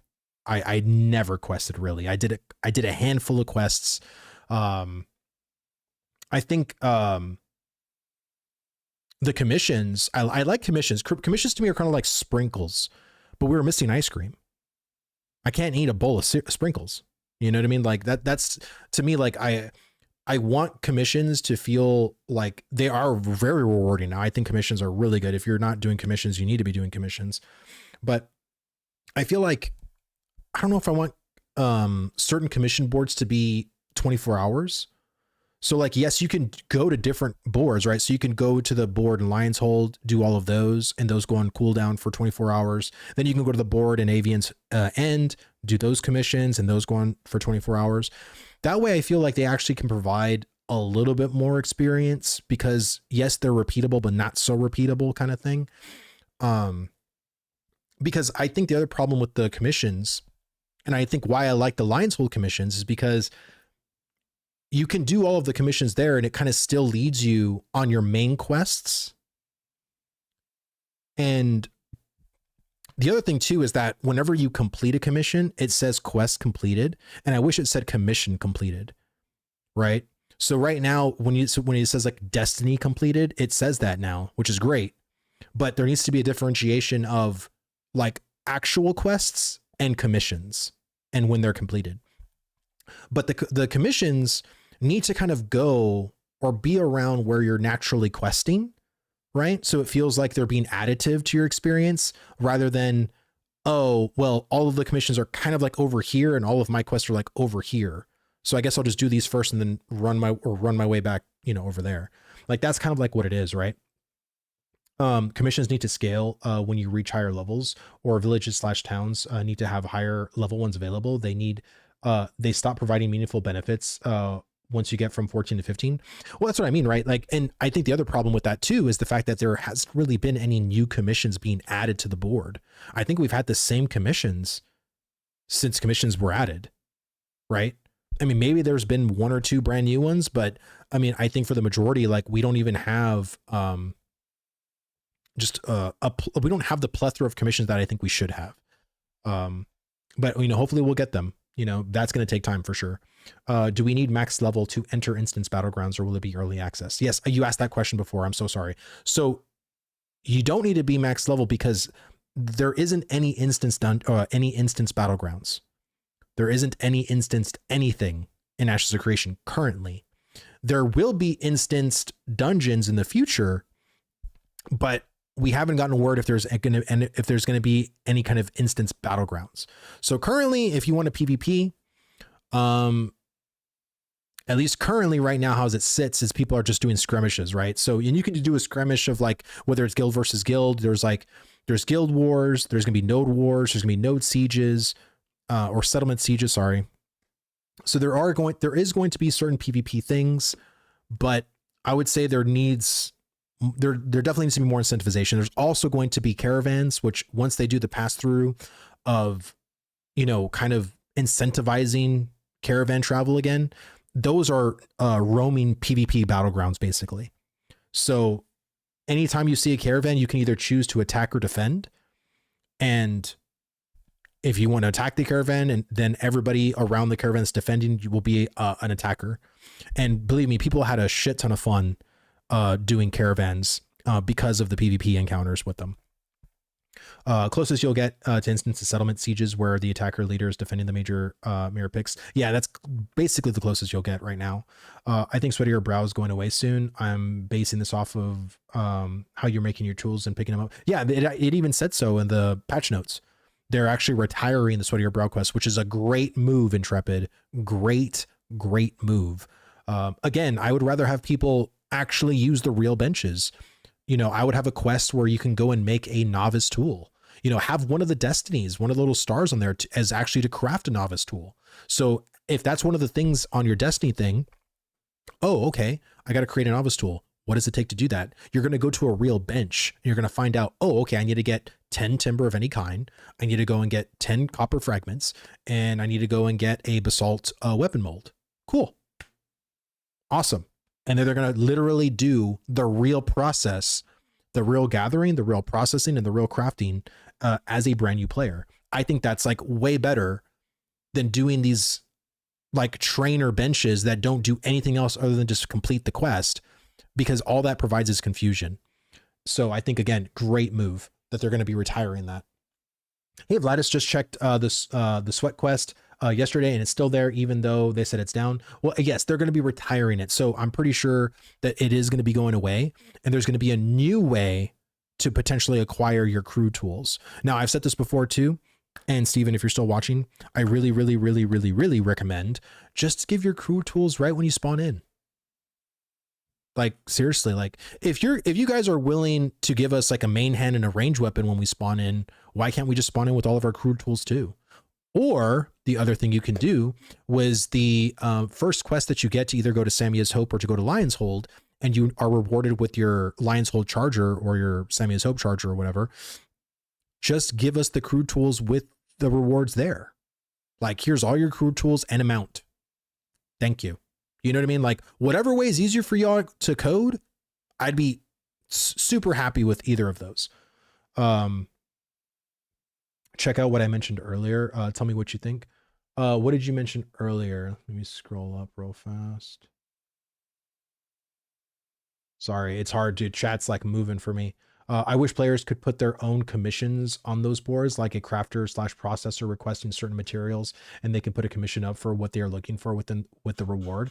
Bro, that is the goal, man. I would love the shit out of that. If you want to go to like every settlement and post your commission, like that would be amazing. Because I mean, again, think about it as a gatherer. If people are looking for like, hey, I need like 10 copper or 10 this, you can just leave it inside the commission bucket that's right next to your commission board and you get rewarded instantly. And let's say you have a shit ton of gatherables in your bags. And then you not only could you get the rewards from them, but you also get experience. That'd be pretty cool. I mean, of course, it need to be balanced, but it'd be pretty cool. And maybe you can only complete like 5 player created, commissions a day or something like that. Like I'd be totally happy with that personally. Do you think many peeps will buy early access? I do. I think it's going to be a huge thing. For a lot of reasons, it's going to be a huge thing. Again, the MMO genre right now is very much on a life support. And that's the feeling that I get from a lot of players. Like I've seen on Twitter, like recently, people are like, man, is the MMO genre dying? Like what's going on? Like the MMO genre is down bad. It's a lot of people have this sentiment because all they see are these huge MMOs that have been there for years, and every like smaller MMO is just either getting canceled or dying or dead. And this is why I don't understand why people want to the continued destruction of games, of MMO games specifically. It's really weird. It's like, if you're a fan of the genre, wouldn't you want the games to thrive? Like, I'm not a fan of PAX Day, and I've said this many times on my stream. I am not a fan of PAX Day. Am I praying for PAX Day to fail? No, I'm not a fan of it, but I know some of my friends are. I know some of my guildies that play it. Why am I like championing and waiting for the day that PAX Day fails? Like, I don't care. Like, let PAX Day be PAX Day over there. I'm going to be over here playing Ashes, but I don't wish PAX Day harm. Like, I just don't care. Like, it's stupid to me. Like, I don't know if it's like this MMO tribalism or what exactly it is, or maybe it's because they fear that if other people go and play Ashes or these other MMOs, that their current MMO isn't going to be as important anymore. And it's like, well, who cares if that game is unimportant to other people? If it's still important to you, that should matter, right? And again, I think a lot of the big MMOs, like I'm talking like Guild Wars 2, Final Fantasy 14, and World of Warcraft, it don't really matter the sentiment of any of those big games, because there's always a shit ton of people playing it. And, as much as coming from World of Warcraft, I've doomed WoW a long time, especially Blizzard Entertainment. And there's been a lot of valleys in Blizzard land. 2021 being specifically one of them, because of all the allegations and, all the crap that they were going through. And there were so many people that were saying, oh my God, I'm never going to play a Blizzard game again. Never. That company's horrible. That company is the worst company in the freaking world. It is the worst MMO I've ever played in my life. And guess what? Those people are playing World of Warcraft. So what's funny enough, the people that usually talk the most crap and instigate the most hate are actually the ones playing the fucking game they hate. It's really wild. Like, I don't know. Like, it's like maybe their whole persona, or I just don't know, let me see. But on PTR, you start with a full loadout now. Would it be nice just to pick up your loadout for flavor, like choosing an axe instead of a default sword? Well, honestly, like I said this about the weapons too. Like I really think the weapons should be at character creator. Again, there's 16 weapon types in Ashes of Creation. There's a lot of weapons, both melee and ranged, that you can basically do. And I think, because of the elaborate talent trees that they will have right now, a lot of them are very much like plug and play, the same as like other weapon types. And that's fine right now, right? It's alpha. But I think it'd be really cool to be able to choose that at your character creation. So you pick your class, you pick your race, you pick your weapon, you pick your starting zone, and off you go. That way, it's just better. You don't have to pick shit off the floor. I can guarantee you, if I asked any brand new player that hasn't even played Ashes of Creation, they would be like, why do you have to pick weapons off the floor? Like what's the theme here? You know, like other than just a flavor that maybe a dev liked, you know, but like as a player, I never liked that. I never liked the weapons scattered on the floor. And every time I talk to a new person about it, I was like, hey, how do you like picking off your weapons off the floor? It's like, bro, I thought there was no shield. I could not find a shield. And then here it was in the freaking corner the whole time. I felt like an idiot. And then I leveled like these 2 other weapons. And then I was like, well, fuck it. I'm not going to wield a shield because I already leveled these 2 other weapons. It's like, it's just so dumb. Like just start with whatever weapon you want to start with it. And enough said. Will people, new people, understand what weapon to get if they have access to all of them, or would it be bloaty feeling in the creation process? I don't think so. I mean, again, at the character creation, there's already so many options people have to do already. What class you're going to play. Again, you have the 64 class system, Fupo. That to me is pretty crazy too. So picking your base class, I think, is already a big deal and a big commitment. Race, maybe for people, that's a big commitment too. But I don't think adding weapons to the character creator would be too bloaty feeling. I think once you understand the kind of game Ashes is, it kind of makes sense. And again, if the devs don't want to do something like that, then what I would do is just have a weapon rack. So as soon as you go into, you spawn into whatever starting zone you spawn into, there are 2 weapon racks, and you can go to the weapon rack and there's all the melee weapons, there's all the ranged weapons, and you just choose it from there. Like either way, I'm fine. Like I think I'd prefer it in the character creation because maybe you can give little previews to the talent trees. But either way, like I don't care. I want people to be able to choose whatever weapon they want. That's my thing. Like, I don't think anybody has a problem or issue with that. Have a drill sergeant NPC beside the portal and shout before handing you your starter pack. Yeah, exactly. Like something like that. Like I just think most people just want whatever weapon they want. And I think a lot of times it's like, oh, I have to level this weapon or I have to go out of my way to try to get this other weapon that I really want. So I have to choose like these other weapons that I don't want. Like it doesn't provide a good experience. And if you could literally wield all the weapons at level 1, then what does it matter? You know what I mean? It's not like, oh, you can only wield scepters at level 5 or 10, and you can only choose like, a mace or, whatever, right? There's no requirement on that. So if there's no requirement on that, then just let them have it. Like let them have it in a way that is easy, not scattered across like the ground outside. It's like on the side over here. It's just, to me, it's such a mess. I really haven't heard anybody, at least the people that I talk to, say, oh man, I love the weapons scattered everywhere. It's so good. It's so cool. I don't know. I've never heard that. Like people just do it because that's what it is, or people don't like it. Like that's the 2 sentiments that I was like, oh, it is what it is. I have a friend that's very upset that like Rogue can handle every weapon and not only daggers. That ruins a fantasy for him. I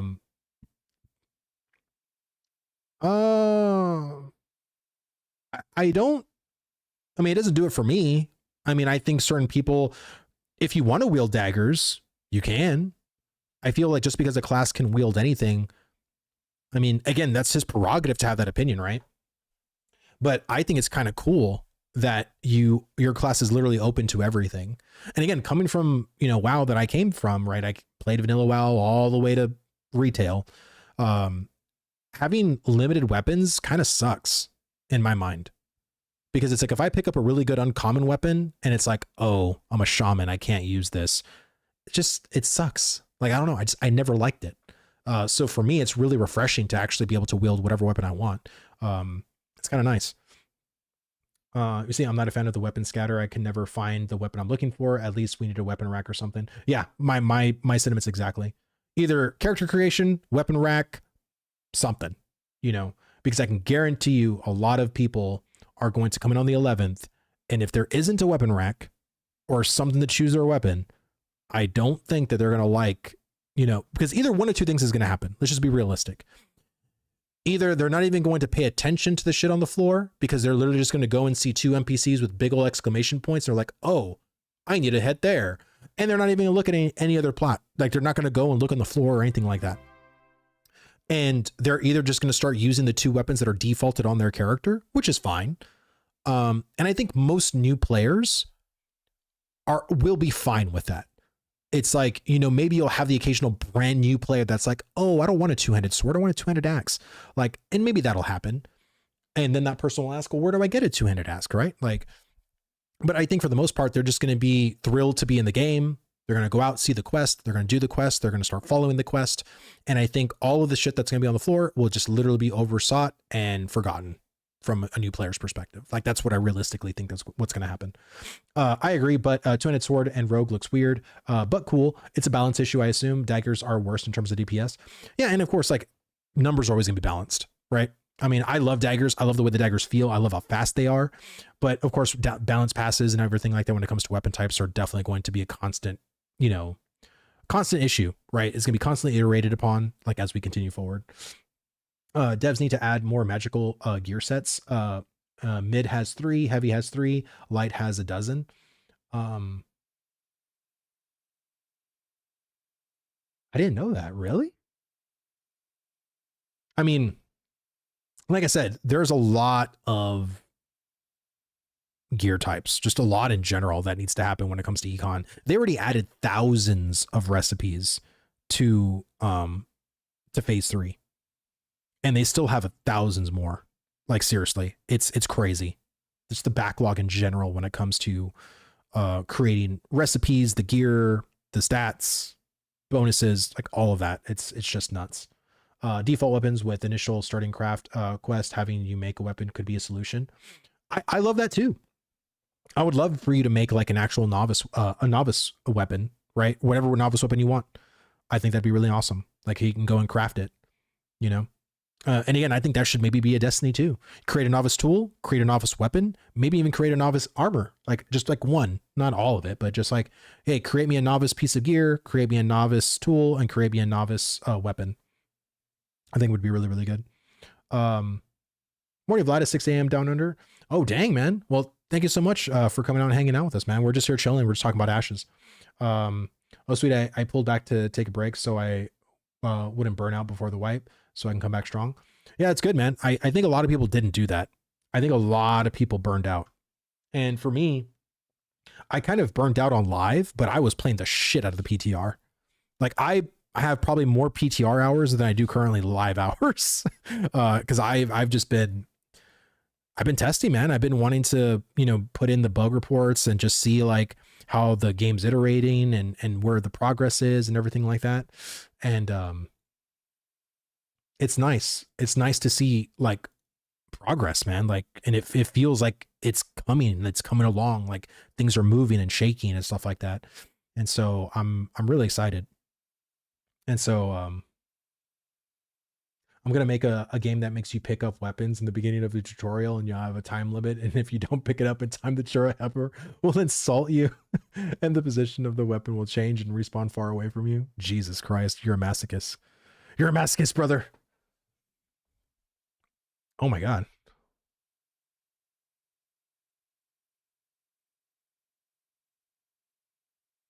Sorry, I had a bunch of Discord messages. I just wanted to make sure everything was okay. Everything's fine. Let me see. I just got an idea. What if we as a community upgraded the starting portal areas with racks that hold weapons and gear? That way we can have a place to donate all the gear that would have ended up on the vendor. Like you mean like through a settlement? Like there's upgrades to the starting areas based on like settlement progress? Like what do you mean? I'm curious for elaboration. Vladis, if not very personal, but where are you from? I am from Texas. I live in Texas. I live in San Antonio. So love it. I've been a Texas boy my whole life. I love the state, and yeah, that's where I'm from.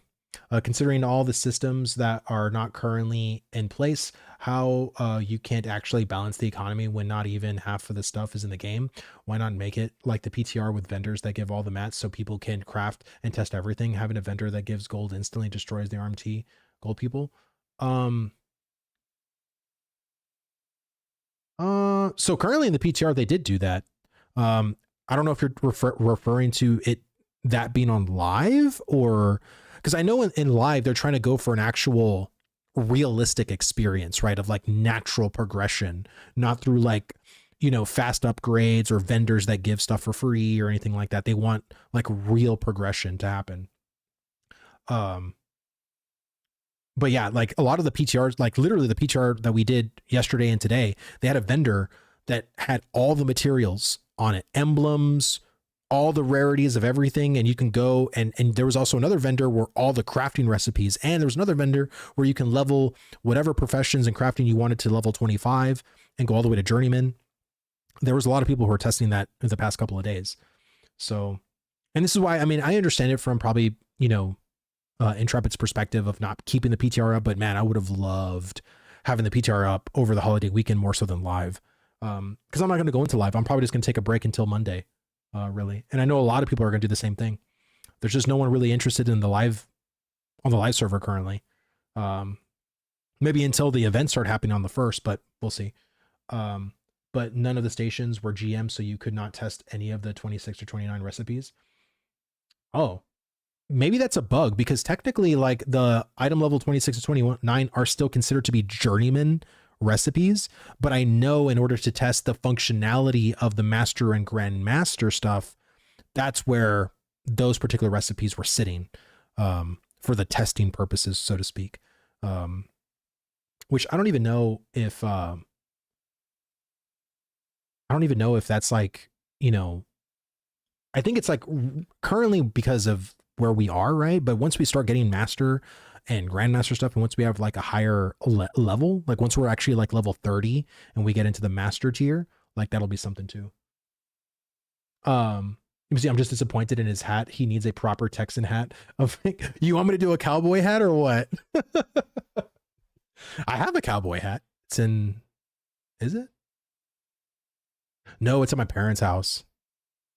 I do have a cowboy hat, just not here at my house. But I don't usually, I'm not that kind of Texan. I'm not there with like Wranglers and and the pinup button Western shirts. Like, yeah, I can't hear the Texas accent though. Really? I say y'all all the time. Most people are like, oh, you're Southern. I didn't know that. Yeah, I say y'all all the time.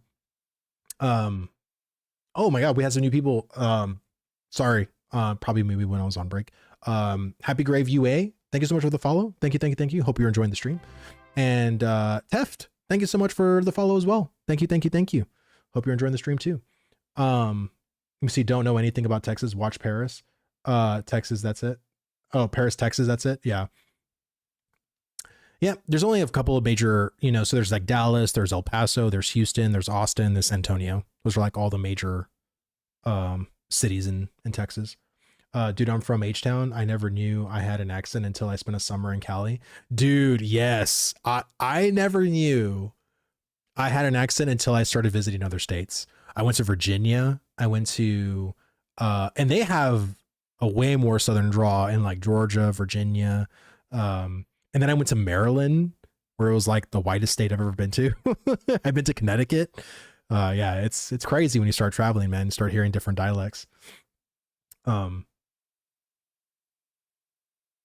can beat your accent with my Slavic one.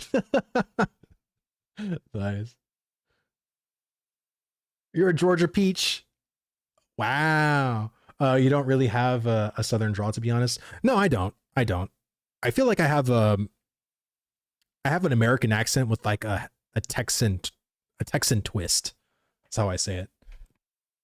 But most people that I know kind of talk the way I do. Like I mean, you go into like Lubbock or into like certain parts of Texas and you'll start hearing that Texas drawl real thick. But let me see. Maryland is white, DC is all black. See, I've been to Washington, DC too. Yep. Cause I was, like I said, I traveled a lot with my insurance stuff, and that was like the only time I really got to travel.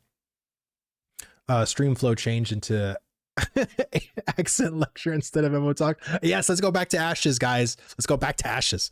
But yeah, I think I'm gonna be getting off soon. Like I said, I didn't want to stream for too long, but I basically just want to go and talk about like Ashes, the state of things, and you know how we're kind of doing, you know, in the game. And like I said, I'm very hopeful. Like I'm hopeful, but I'm still scared. I'm hopeful and I'm scared. But you know, I guess it's just because like I truly want this game to succeed, and there's just such a fucking hate boner for Ashes to fail. And you know, especially like when people say like, oh, now it's going to be in the public eye on Steam. It's like, I feel like Ashes has been in the public eye for freaking years. Like, I don't really agree with that sentiment personally, because Ashes was always tweeting, like every day doing social media, every month doing live streams. They were constantly in the public eye. Like if you were paying attention in the MMO land, Ashes was always there. And Ashes was always saying like, hey, we have stuff that you can buy to come and test our alpha. Like that was always in the public eye. But you know, and I feel like with Steam, it's even more so in the public eye just for how many people have Steam access, right? And I think there's this also the early access tag on Steam, because we've seen so many YouTube videos. Like if you're a YouTube watcher like myself, we've seen so many people like Asmongold or like, you know, Lazy Peon, like people that review most Force Gaming, talk about early access games and how some of them, you know, are terrible and just like, what is this game doing? And yada, yada, yada. But yeah, like you know, my buddy Roar, he plays Tarkov. Tarkov was in early access for years, many years. And it just launched recently in the 1.0 release. And I don't know, I just feel like, you know, is there going to be initial backlash? For sure. And again, I don't want to go to Steam. I've said this before on my stream many times. Like I if I could have waited, I would have rather we have waited until we're closer to like beta. Like if we were having the same conversation in November of 2026, like I'd be all for Steam, all for it. But am I a fan of it now? No, because I feel like it's just going to create such a public negative sentiment. But just like any negative sentiment, it usually passes. There was many times where Ashes had that negative sentiment too, from like, you know, how long it took to get to Alpha 2. Like I said, we've had our ups and downs in the Ashes community many times. But I think with this particular Steam launch, it's PoE 2 is still in early access. Yeah, I know. And again, it's like some games get a pass based off of the companies, right? Like, so GGG, Grinding Gear Games, who does PoE, you know, they have a lot of favor with their community, right? You know, but it's not saying GGG does amazing decisions all the time. There's many leagues in PoE 1 that the community bash them for, and rightfully so. But yeah, there's just like a Pantheon, basically 500 people play on Steam. Yeah. And I think, you know, there's going to be the actual Ashes launcher, where I think the majority of people are going to play. And then there's going to be the Steam people. And a lot of the people that aren't going to investigate are going to be like, oh, Ashes of Creation, I hear it's on Steam now. They're not going to know that there's actually another launcher that people are going to use. So people are just going to assume, oh, this number is what they're at. It's a dead game. But like I said, once people have made their videos about it, once all of the doomers, the YouTube doomers get their content out, you know, I would say probably by February or March, the sentiment will have died down. I really do. I think by February or March of next year, like the whole like dooming of Ashes from a large perspective will be very minimal. Because again, people just can't continue it. Like I remember, again, the whole thing with Dr. Disrespect happened. There was this whole thing on it. Like, oh my God, everyone was just hating on him, putting all these posts about it. And then what, not even like a month and a half later, people already moved on. You know what I mean? Like, I think, again, there's some people that can really concentrate on their hate for a long period of time. But if you're talking about like the masses can only do it for so long and they get fatigued and they move on. So I think at the end of the day, we just have to, you know, if you love Ashes, right? If you oh shit, Steven said something. We will be announcing soon that we will be directing all existing users to link with Steam and play through Steam. Steam direct entitlement will happen sometime in the preceding week. Shit. Okay. Well, that's good. That's awesome. I love that. And again, I feel like, you know, once we start seeing that, people will maybe get some hope. Doomers will always be doomers. It doesn't matter what the number is. It could be 50,000, 100,000. It don't matter. They're still going to doom it in some way. My whole thing is that all I can do as a player and as a current tester is to give my feedback and make the game better. That's all I can do. And that's what I will continue to do. And people might call me a white knight or whatever. Dude, I am very critical of Intrepid. You know what I mean? Like I am, but I do it respectfully. And again, we can have disagreements. There's no reason to be vitriolic about it. But you know, as much as I'm afraid of the Steam launch, I understand the future potential that it could have. And, you know, Steam has a huge base of people. And all I'm saying is that whether this public sentiment may be bad for maybe a month or two, it could be worth the risk, right? And Steven's willing to gamble on that. And, you know, I feel like as a base, we can either support him or we can either, you know, not. And all I can do is support because I want to support the game, you know? And it was the same thing too, like for like Last Epoch, like a lot of early access games, you know? Like there's always a public sentiment. Like people were fatigued in Baldur's Gate 3. They literally played Act 1 for 3 years. Imagine not having actual content for 3 years. And we're over here talking about questing. You don't even have anything new to play. You're going to play the same act over and over for 3 years. You know, so all I can say is like, hey, I did my part, right? Like I went in, I did the PTR tests, I gave my feedback, and I go to Reddit of all places to leave my feedback.